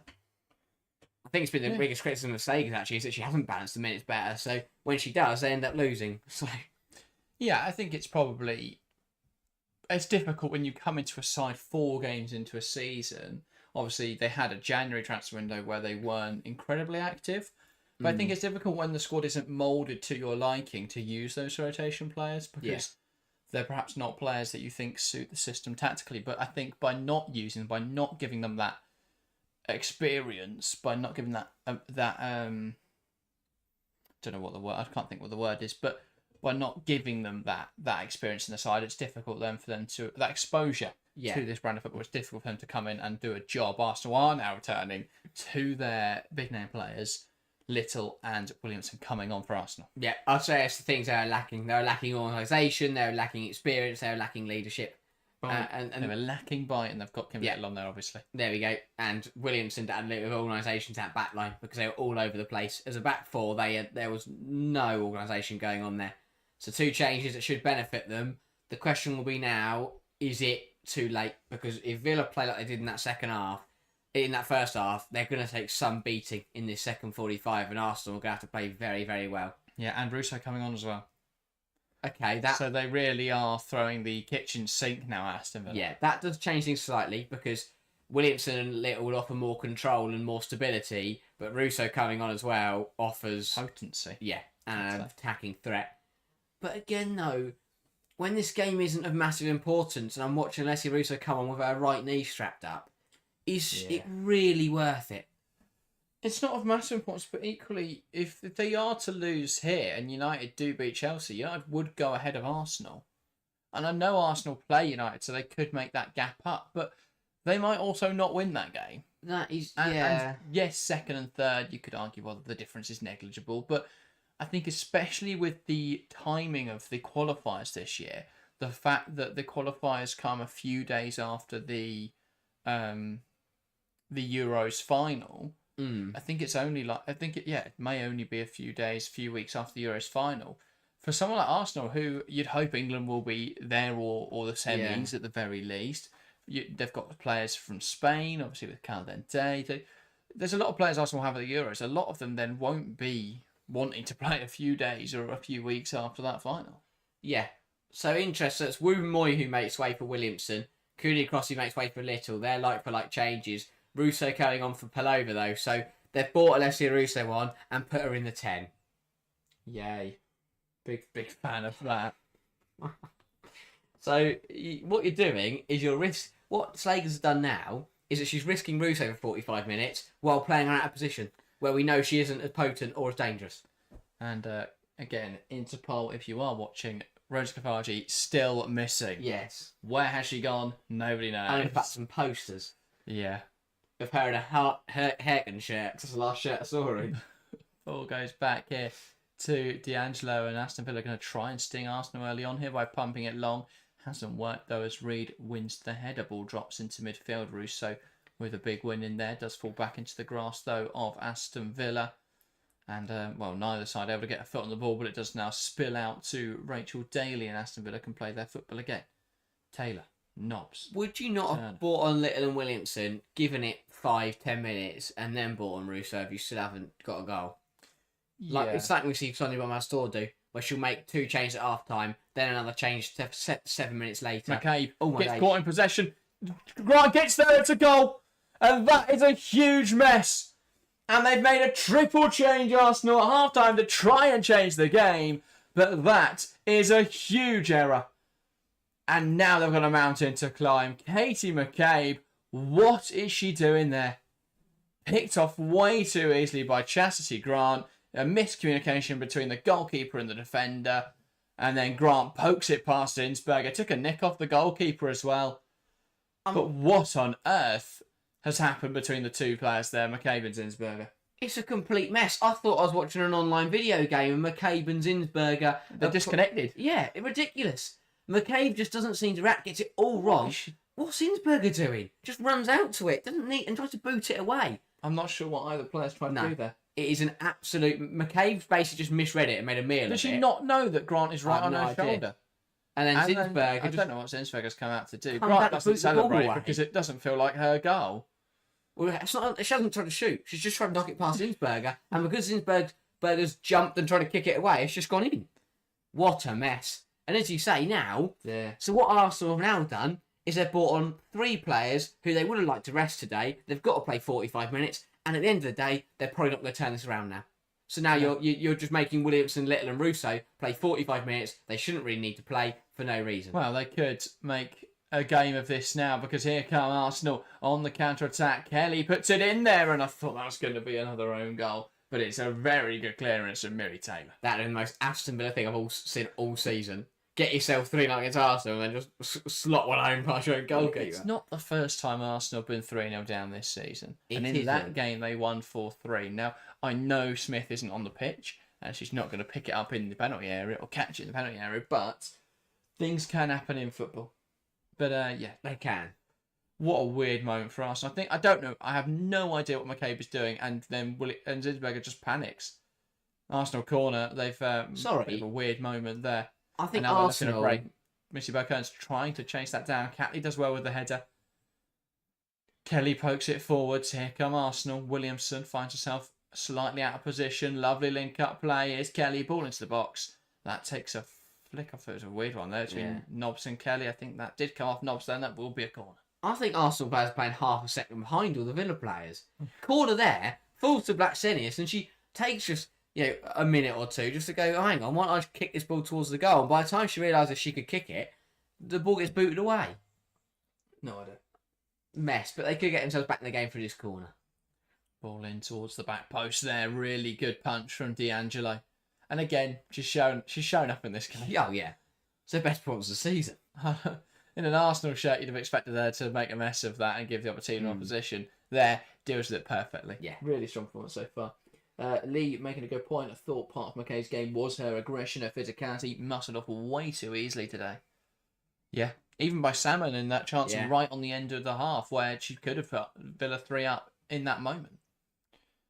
Way too easy. Pacheco dragged down there by Meads. Felt unnecessary, but did halt the Aston Villa counter-attack. Villa now in a great position because they know they can just hold now for 40 minutes. Or not hold, but just they'll still play away same way they're playing, but just be conservative. And yes, they haven't looked great defensively this season, but tonight they've looked really strong so far, and they'll back themselves to try not to concede 3 goals in 40 minutes. But really good stuff. Incredible. But again, we spoke about, if you haven't seen this morning's video, I spoke about how Arsenal's timing of their goals was absolutely brilliant against Lyon. Don't give too much away, because if you haven't seen this morning's video, go watch that. That is true, but I'm going to mention this because it worked for this point. You're welcome. Stop me making my point. But Villa's timing of their goals has been brilliant. The second one just before the end of the first half, and then to get that third, like Arsenal did on Sunday, to just put the other opposition completely out of it. Really good stuff from Aston Villa.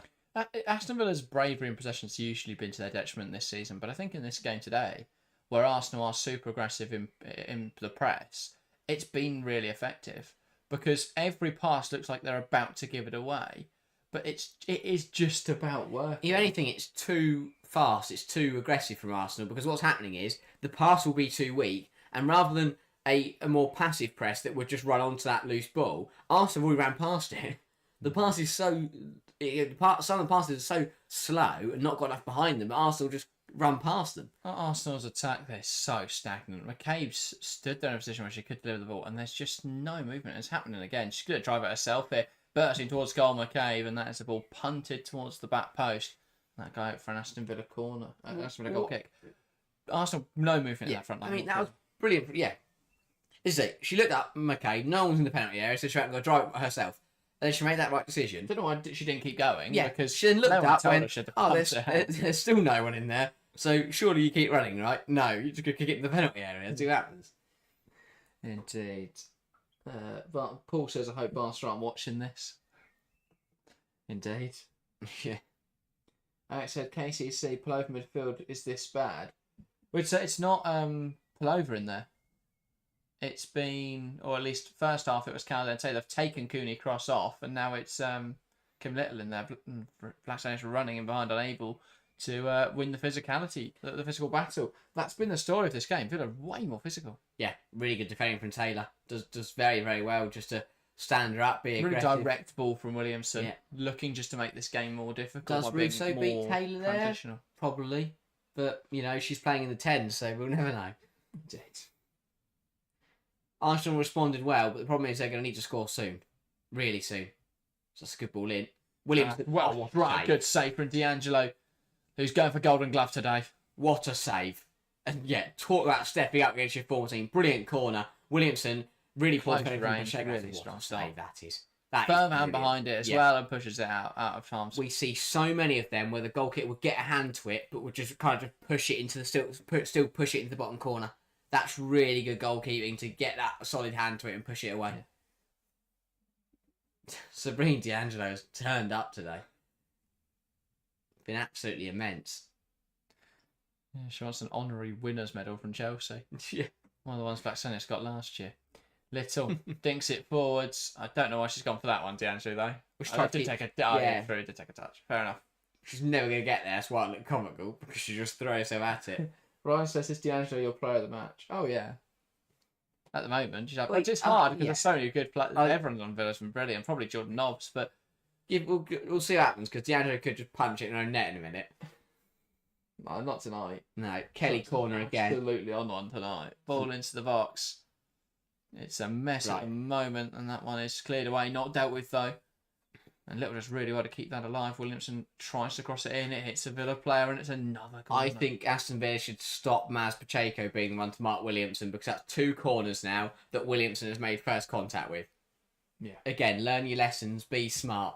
If the player's getting out jumped, and she's now the player she's marking has now made first contact twice in a row. Changes. But she's also, it's nothing to do with jumping. She's just not marking. No. Neither of those Williamson's hit with her head. No. Pacheco's just not marking her at all. If she gets out jumped, fair enough, but just stay with her and kick it away. No, not good enough from Mead in that. and well cleared by Moritz. And suddenly, we're nearly 10 minutes through the second half, and Arsenal haven't made a dent in their Villa's 3-goal advantage. Indeed. And so they showed Chelsea players arriving at Leigh Sports Village, checking their phones, probably checking this current result. Although, sorry, Bob Russell's put them on a blackout. I hope so. Focus on the game. Yeah. Important game tonight. It's a very tough game. That's what says Kearns and Nods both been really good. No, it's not really a Villa player's foot wrong yet. No. Been a really strong performance. Which is big because usually, the players that we've been praising would do well, but other players let them down. And this is exactly what I mean. And Barcelona fans, none of them will be watching this stream because they only tune in to watch Chelsea lose. But Barcelona fans constantly talk about how the domino isn't as good, all this. But this is what I talk about when I say that it's the toughest league in the world, because there are teams like Aston Villa who possess players who have managers and have systems and ideas that make every game difficult in the WSL. Obviously you've got Crystal Palace and Bristol City, who every side over the last 2 years put a few past, but most other teams in the league can offer a real difficult game to these sides, just completely out of nowhere. If you're not 100% on your game. That's not true in Liga F. It's definitely not true in the Division 1 Feminine. No. So it's just a completely different kettle of fish. The fact you have to be on 100 in every WSL game.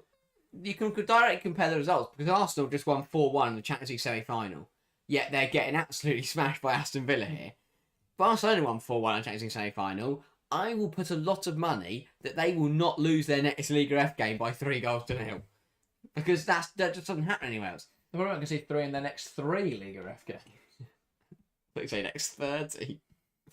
But yeah, you don't get it, and you don't get it in any other league in the world, to be fair, where one side can absolutely batter the 8-time European champions, and then their next game be torn apart by a side who nearly got relegated from the domestic division. Yeah.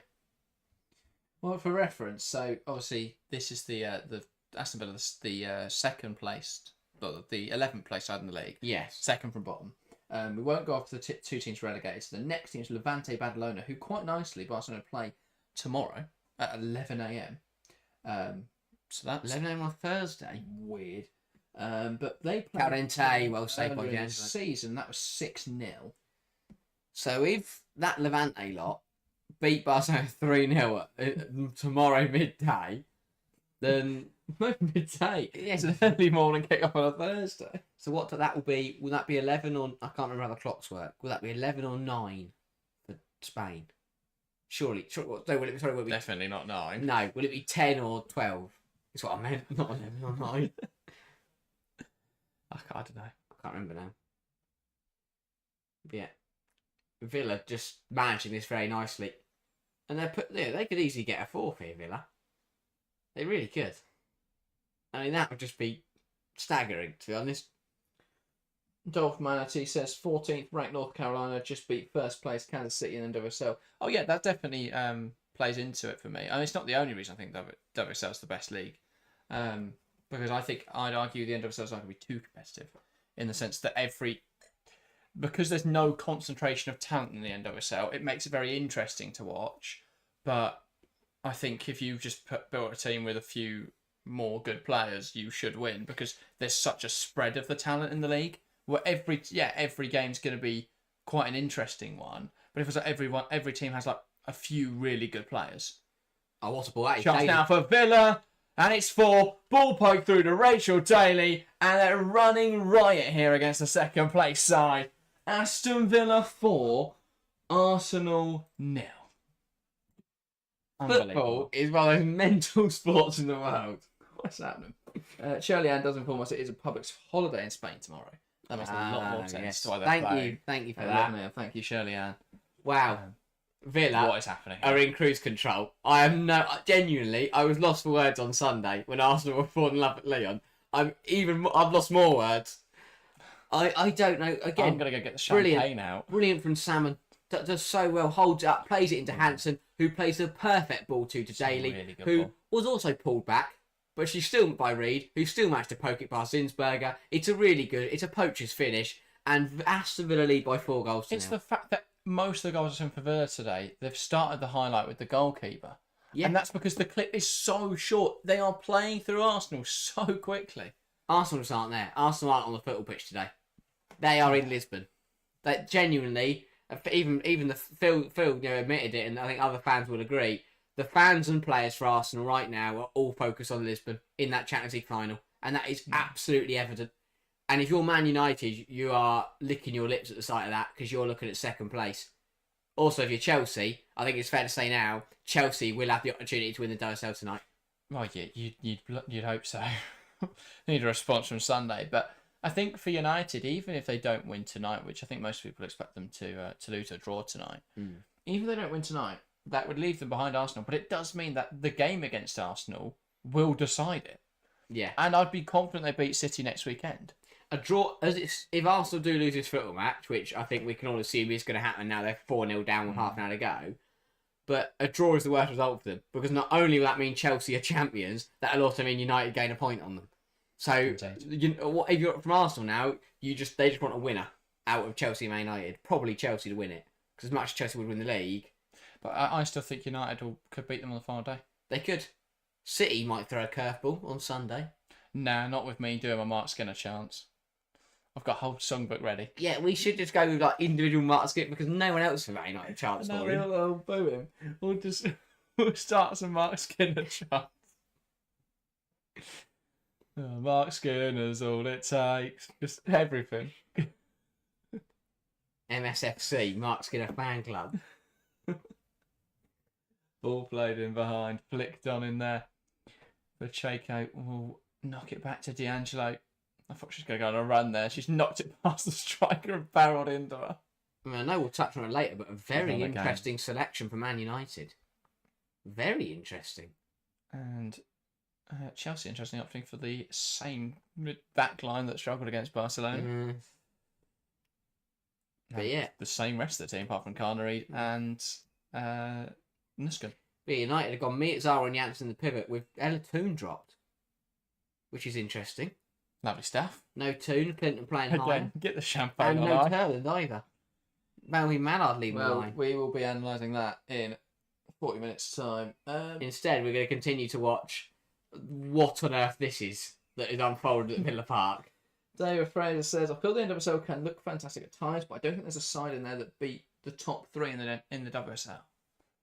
Yeah, that's true. And I think there's a very good chance you put a lot of the NWSL sides really struggle against, to compete in the WSL, because I think there's it's difficult to say because we've not seen them compete. But yeah, I do think there is a disparity there. I get the impression from the NWSL that in that league anyone can beat anyone, whereas in the WSL it's more of anyone might beat anyone. Yeah, well, I think in the WSL anyone can beat anyone in the sense that most teams have a lot of quality, so can show up. The NWSL is just more like there isn't really a favourite. Yeah. Because, yes, this team is first and this one's 14th, but the 14th place team has, these decent players who might show up and do something. I saw, I can't think of her name now. Ex-Barcelona striker has looked absolutely brilliant. I can't, not Gonzalez, no, what's her name? Esther Gonzalez. Former Real Madrid. Yeah, she's been absolutely brilliant at the start of the season so far. Yeah, well, you notice that whenever European players go over there. Yeah. Suddenly they take it by storm. But yeah. It's going to be interesting. Rick says, what is happening? If it's about this game, I couldn't tell you. I've watched Arroyo Bowl. I've watched 180 minutes of Arsenal across the last 2 streams, and I couldn't tell you what has happened in either of those football matches. Utterly absurd. Reaper says, so this is messed with Ian Wright's predictions. Ha ha ha. Well, any Aluko is going to be absolutely ecstatic somewhere. Hopefully she gets over her trauma soon. I don't know what to say. This result was never going to happen. Alex says the third place side has to play 2 UWCL quali games and second place just 1. Actually, slightly different. So the second place side only plays 1 round. The third place side plays 2 rounds. But obviously that first round is the whole tournament thing. So So two it's actually games. 2 games. Yeah. Um, Well, I think if you could avoid, which nobody wants. yeah, to no do. side wants to play an extra 180 minutes. Because actually, that round of qualifying is the most difficult round of any of the It's UWCL caught so many until sides you out. get to the final. Yeah. In the sense that it's one game. There isn't Yeah. any other stage of the competition until the final that is one match that you have to win to progress. Yeah, it's caught so many sides out over the last years. It caught out PSG this season. The WSL sides in the years before that, we saw only Chelsea in last year's edition of the Champions League. Yeah, it's a really dangerous format where we always see a big side get knocked out. Yeah. So you really don't want to be in that, especially if you're Arsenal, because if you get to the Champions League final and you have to go into that difficult playoff thing again, it's going to make things very difficult. For United, I think they'll just be happy to be in Europe. But they've played so well. They know they should be in that second spot. I think United getting into Europe, though, is going to be so huge for their transfer acumen, who they can sign. I think if there's the investment there next year, I really like their side already. Jim Ratcliffe might give him a £1.50 rather than £1. It's a meal deal, Mark. Oh, thank you, Jim. At the moment, he just buys a protein bar or something. Now we can actually get some substantial Protein food. bar, that's going to be more expensive than what he's allowed. You can get a Freddo. So To be fair, at this rate, we're going to get half a Freddo for £1. he chops it off. Ratcliffe eats half, throws the other at Mark Skinner. Lee Barrow says it's a shame that there's no Europa League for women, so that 5th place in WSL has significance more than just bragging rights. Wow. There is a Europa Cup coming next season. That is quite an interesting one. It's not what we really want to see, but in terms of the fact that it's not the ideal format, No. but we will see. So teams that get knocked out of Champions League qualifying and out of the Champions League group stage will enter into a sort of FA Cup style knockout tournament. Which will offer a second trophy in Europe, which it's going to be interesting to see how successful that is, and it's going to depend massively on the clubs that are in it. But if you think to this year's edition of the Champions League, some of the sides that would be in it, you'd have clubs like PSG, you'd have sides like Ajax, you'd have sides like Juventus who got knocked out. So I think it will be a really interesting level of competition. I'm not sure 100% how it works with the league phase now. Obviously, with the Champions League moving to a league phase, how that's going to work. I think it might just be those bottom 8, which is going to be sides like your Portons, your Hammarbys.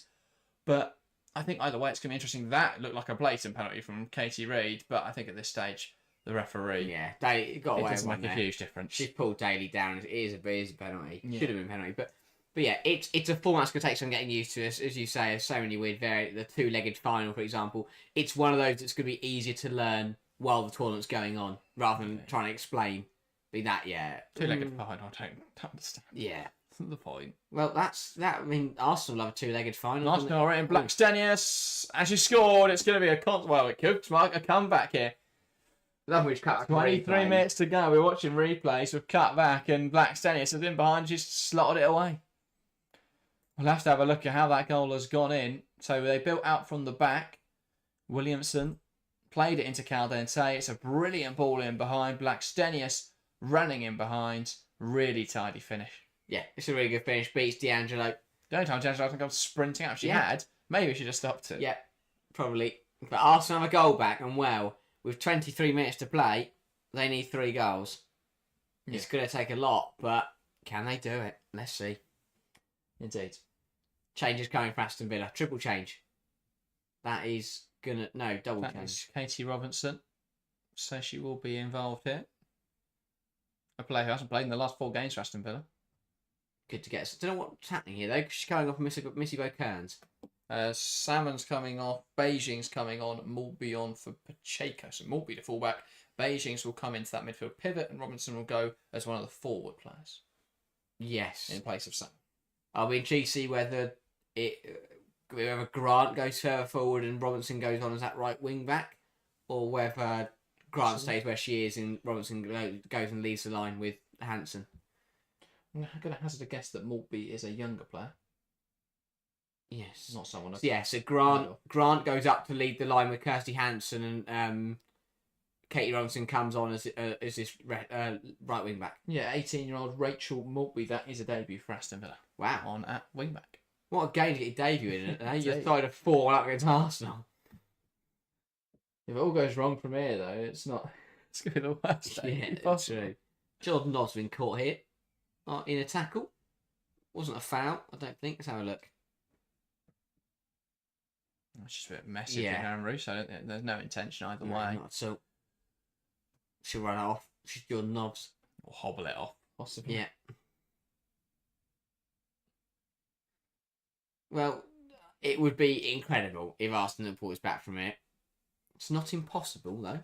No, as Phil says, it isn't over yet. Villa can collapse and Arsenal are capable of goals in bunches. And to be fair, we have seen that this season where Arsenal do put the pressure on and get a few goals in a few minutes. But we'll see what happens. Aston Villa win the ball high at the pitch here.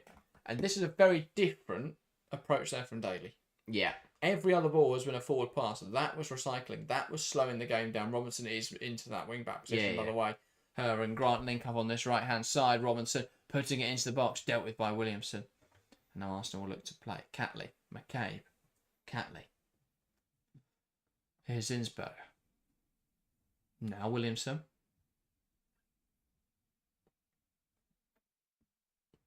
Carrying that ball forwards. Will now lift it in behind. Blackstenius brings it under our control. That direct ball from Williamson. Blackstenius looks dangerous recently. Yeah. Too easy. Last 2 minutes. Villa have got to cut it out the source. Ball swung in by Reed. Chance for Russo. It's there. And there's 20 minutes to go here and 2 goals needed for Arsenal. Villa 4, Arsenal 2. Well, I mean, it's really poor from Villa. Really poor. Arsenal, though, moving it very nicely. It's a really good header from Alessia Russo. But Aston Villa just standing off them. It's way too easy. No one gets out to the ball in. It's so lazy. You'd think they were like 7-0 up. The way they've defended that, Reed can just swing it in, and Russo is completely unmarked to head it past D'Angelo. And well, now suddenly it's gone from improbable to very possible. Yeah. 2 goals in 19 minutes. That is doable. That is so doable for Arsenal. And Villa are just falling apart. But Villa are now trying to come forwards. Hansen plays it into Maltby. And she'll carry it forwards here for Aston Villa. Nice ball inside to Grant. Can't quite get it under her control. McCabe into Williamson. Had to. If Grant gets that ball under control, that would be a great opportunity. Great. And that's what they need to do. They need to just get back a little bit more control in this match. Because at the moment, Arsenal are really starting to build. Grow and get into the ascendancy. Aston Villa dropped 13 points from winning positions this season.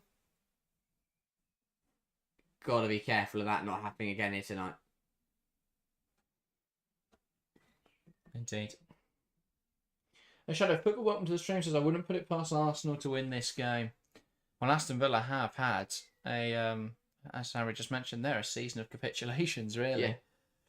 A season of falling apart towards the end of games. They can't afford that today. We've only got to think back to the Chelsea game where they should have seen it out, and they didn't. But here come Aston Villa now. Chastity Grant bearing in on goal. Could make it 5. Does make it 5. And silences those, really, who thought Arsenal may come back. Quick move from Aston Villa. They're in behind. Chastity Grant finishes it off really nicely. And it's Aston Villa 5, Arsenal 2. What an incredible match of football. But again, really good stuff from Villa. They start moving the ball about really nicely.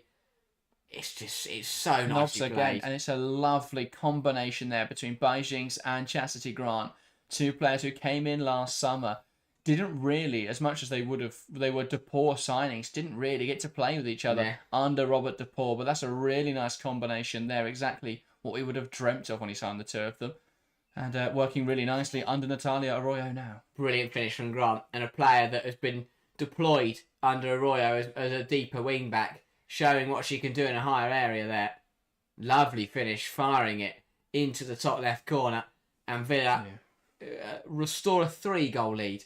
As Shadow Football says, never mind. There goes that dream of Arsenal turning it over. Banter FC telling us goal Villa. Lead by us, this game can finish 6-6 at this rate. Sign me up. Yeah. 5-2. And we've still got one more game to come. Indeed. Fantastic start to the double header this evening. We've seen at the moment we've seen a 7-goal thriller where Aston Villa have stunned Arsenal so far, still 17 minutes to go. And then we're going to see a top of the table clash where either United could pick up a big win and become the first side to beat Chelsea this season, or Chelsea could become UWCL champions. Yeah. What a mental scenario. Indeed, Reaper says, so if we get a draw with Chelsea today, they would still win the league after this result, and if we win against Chelsea, then it doesn't make a difference. Well, it makes a difference to United. If United win today, they move up to second in the Women's Super League, and they will confirm Champions League for next season, which would be quite crucial. Yeah. Crucial confirmation. Obviously, if they do fail to beat Chelsea, Chelsea will be crowned WSL champions, and it will be the second successive year that Chelsea have been crowned champions against Manchester United away at Manchester United. Yeah. United are hoping that tonight isn't 6-0. Yeah. Well, yeah, exactly. It cannot surely be as bad as it was last year. Nah. Now, Shadow Football says, I finally have time to watch a WSL game live after a long time, and this is a cracking game to watch indeed. You picked the right one. Are you watching Chelsea United as well, Shadow? Or is it just this? I mean, either way, I just watch this game and then be done. There you go. Football completed it. Yeah. Can't really ask for much more action. Yeah. But yeah, as you say, lovely way to start this double. But it's a good. This is a nice game to kick us off with though, because this has been D'Angelo's been booked for time wasting. But this has been an end-to-end free-flowing match, very open football. But I think tonight is going to be a little bit more cagey because there's a lot on the line for both sides, and it's going to be a much more tactical and competitive match than this, where it has just been. It's been really good football. Don't get me wrong, but it's been very open. Both sides have been looked very vulnerable defensively. Arsenal obviously more than Villa because they conceded 5 goals, but Villa just got to be careful a little bit. Yeah. I mean, Arsenal aren't throwing in the towel just yet. Robinson finds Grant. Robinson making the run beyond. Grant waiting to try and pick her out. That was an ambitious pass though, and Catley picks it off. Got impatient there almost, Grant, because as you said, she waited, and then just went, I'm going to pass I felt like she didn't need to wait. She needed to carry it. Yeah. There's no one near her. Just carry that ball forward. She can then still, Catley's got a decision to make. Either she commits towards Grant and Grant plays it to Robinson, or she doesn't commit towards Grant and Grant just keeps running towards the Arsenal penalty area. Yeah. So I think you could have held on to that. Phil says, I think tonight might be a bit more sensible and tactical. Shadow says 100% watching United Chelsea. Well, what are your tactical thoughts out of that one then, Shadow Football? Give us your... I love watching your videos, mate. So give us your tactical insights. What do you think is going to happen tonight? I don't think anyone could have predicted this. So no, maybe it's one of those nights. Yeah, no idea. Probably 0-0. It's going to be like the worst game of the season, but it's going to still Chelsea with the league. That is 100% how it's happening now. Yeah, you've ruined it. But this is the games like this. I mean, show potential and promise for Villa and Arroyo, and show the quality they do possess. I think a lot of people, because the results didn't come immediately under Natalia Arroyo, kind of just went, it's another kind of bang average manager. But I do think that she is a level above what Villa have had in the last few years. And don't get me wrong, I think Carla Ward was a top coach. But tactically, I think Arroyo is so much better. And so much braver as well. And I do think it will work under Arroyo. As this game has proven, as other games this season have shown, it does really seem to be that Arroyo can get something out of this Aston Villa side, especially they have a good summer. But this would be a big result if they just see this through for the last 12 minutes. Yeah. D'Angelo's got to be careful because she can't really time waste any longer because she's already on a yellow card. Oh, there's a change coming for Aston Villa as well. I think that's Mailing coming on at fullback. Which adds further confusion as to what's happening now at this right wing back position. I assume it will mean Mailing goes into the back 3 of Moritz. Yeah, probably. After that, Kate Robinson's got another new position. Yeah. Ball forward from Arsenal, looking for Beth Mead. If she can indeed keep it in touch, she does well to do so. A pass back now into Mariona Caldente. Williamson. Now Ford trying to fashion a route towards goal. Here's Russo, that's blocked. Russo again tries to take it in her stride and can't. Mead, Caldente, back to Mead, cut out well in there by Maltby. Maltby's looked pretty decent since she came on. Exactly what I was about to say, looks really comfortable. I think that's the biggest thing we've seen this season. I think it's a trend we're going to see over the next few years. because obviously with the professionalisation of the women's game, we're going to see more focus, I think, on youth academy development, especially since the Lionesses. I think we've already seen a huge amount of investment in there. I think we'll continue to see it. I think we're going to see a lot of players come in and already look really strong at this level. Yeah. Don't know why they're reviewing that. Nonsense outside the box. I'm not sure it wasn't. Would have been a silly penalty. Yeah. But yeah, I think with that professionalisation, with a lot of young players coming through, we're going to see it. We've seen it a lot this season already. Izzy Hobson looked really comfortable. I think seeing her at Everton, I don't know why they loaned her to Sheffield United just for her to not play. That was really silly. Also, why didn't Sheffield United play her? You're at the bottom of the Championship. She's got a bit of time, but she could have just played forever in that rotation role. She has now come back to play that rotation role anyway. Yeah. We've obviously seen it with Zara Shaw as well. Came in and looked really comfortable at Liverpool. We've seen it with Michelle Aguiman jumping into the WSL for the first time this season. I think we've seen a real sort of glut of talent come through, and I think we'll continue to see that over the next few years. It's going to be really interesting to see which team can sort of harbour that academy the best. Yeah. Because over previous years, I think a lot of academy prospects have sort of just faded into obscurity or have gone to other clubs. Yeah. But we've seen Chelsea bring through Beaver Jones. Arsenal now have Aguiman and Leah, and Reed as well, right on the cusp of the first team. Chelsea obviously have Lola Brown, who's been starting to get some minutes as well. So we've got Thomas, Pryor, half of their team. They've been forced to rotate, but we've seen those players come in and look really comfortable. I think we'll continue to see that, especially over the next few years, as that professionalisation of academies becomes so much more. Yeah, 100%. Grant Hassling again. Yeah. So Mayling came off for Hansen there, so that sees Mayling go to the right wing back, and Robinson joins Grant up front, and Marnham came on for McCabe. I can't explain that one to you. Ford's playing left back, I think. Potentially. Just for the final 9 minutes. Left back. I think they've just got attacking. Yeah. No, shout out to Savvy Videos too. Thank you, mate. Based on the starting lineups, I think starting Janssen was the right choice for United, since it'll give us defensive stability. Charles and Baltimore out wide will be trouble for us. But Mallard up front will give us more mobility. I think it might leave us without a focal point, since he likes to roam, compared to Turland, who's more single-minded with her attacking positioning. Yeah. I think it'll be a much more fluid front three for United tonight. I think it's going to be interesting to see how they look without, obviously, Toon and Turland. But I don't hate that United front three. I hope it doesn't work. We'll see. See what happens. 10 minutes left here. Villa with a corner. And that is swung in towards the edge of the box. Innsberger pushing it away just about. Russo with the hands all over Turner there. You feel if Turner goes down, that's a penalty. Yeah. But she does well to stay on her feet. Reed. Russo. Good hold up in there. Now Williamson. And that'll be a ball pinged in behind again from Leah Williamson. The classic Leah Williamson pass, really. The 5th time we've seen it tonight. He does really well to chase that ball down. Looking now for a cutback. That's dealt with really well, though, by Maltby. Yeah. No nonsense defending that, clearing the lines.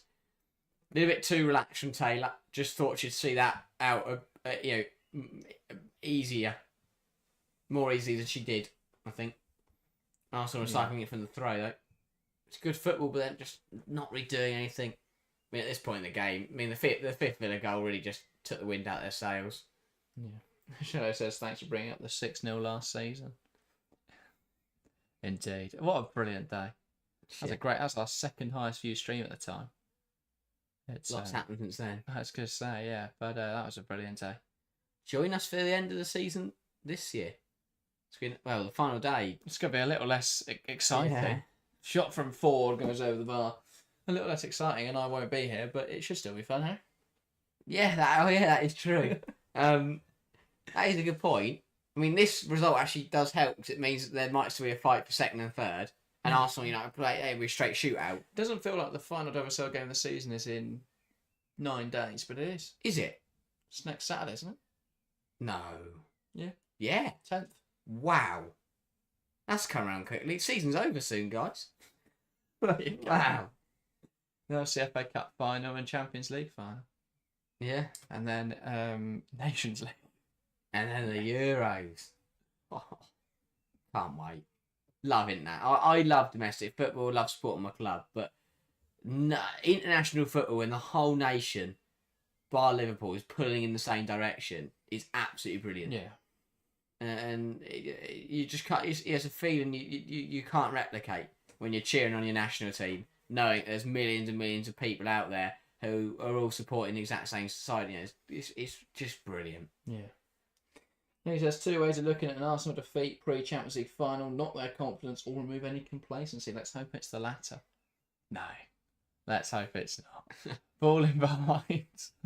Grant Chester right down there. That's a lucky yellow for Catley.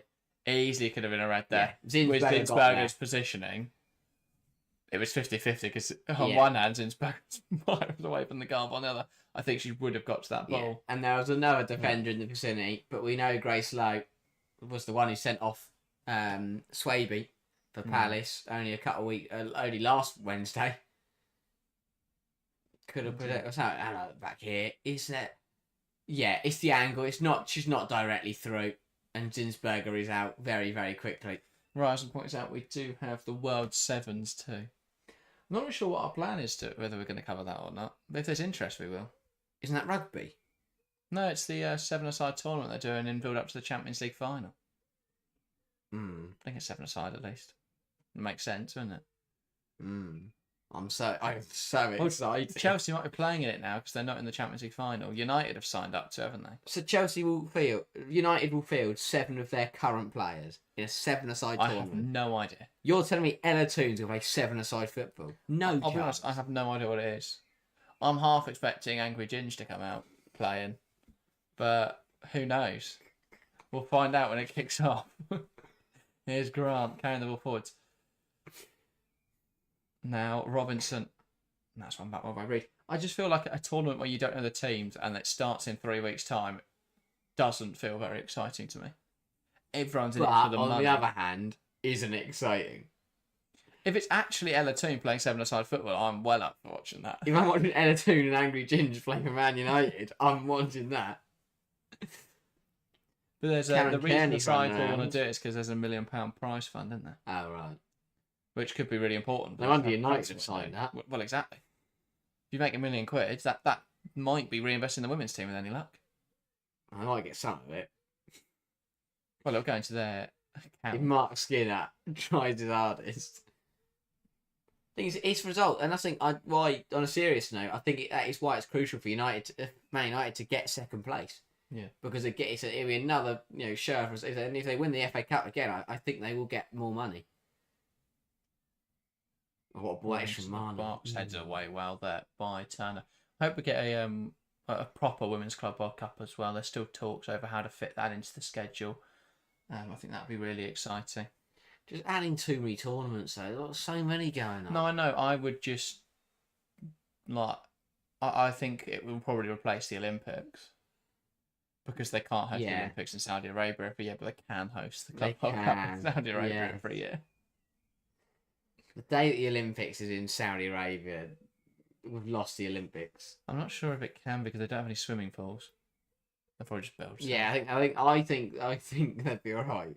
Yeah. That was the horrible news today that Chelsea have been sponsored by a Saudi property developer. Because there's famously a huge collaboration, a huge crossover in Chelsea fans and people who are buying property in Saudi Arabia. Substitution now for Aston Villa. Just rotating the legs through. Jordan Nobbs, absolutely brilliant today. Absolutely incredible. Phenomenal performance. Ran the show. Out there. And at her age, to be running the show is phenomenal. Oh no, she's not coming off. It was her number on the board. Yeah. Arroyo's told her to go back. But Arroyo says, nah. Rachel Daly's coming off. Fair enough. Nobbs was knackered. Yeah. Nobbs was clapping the fans and thinking, hallelujah, I'm coming off it. And Arroyo's gone, no, what are you doing? I think the people in the chat blaming Zinsberger solely for tonight's performance.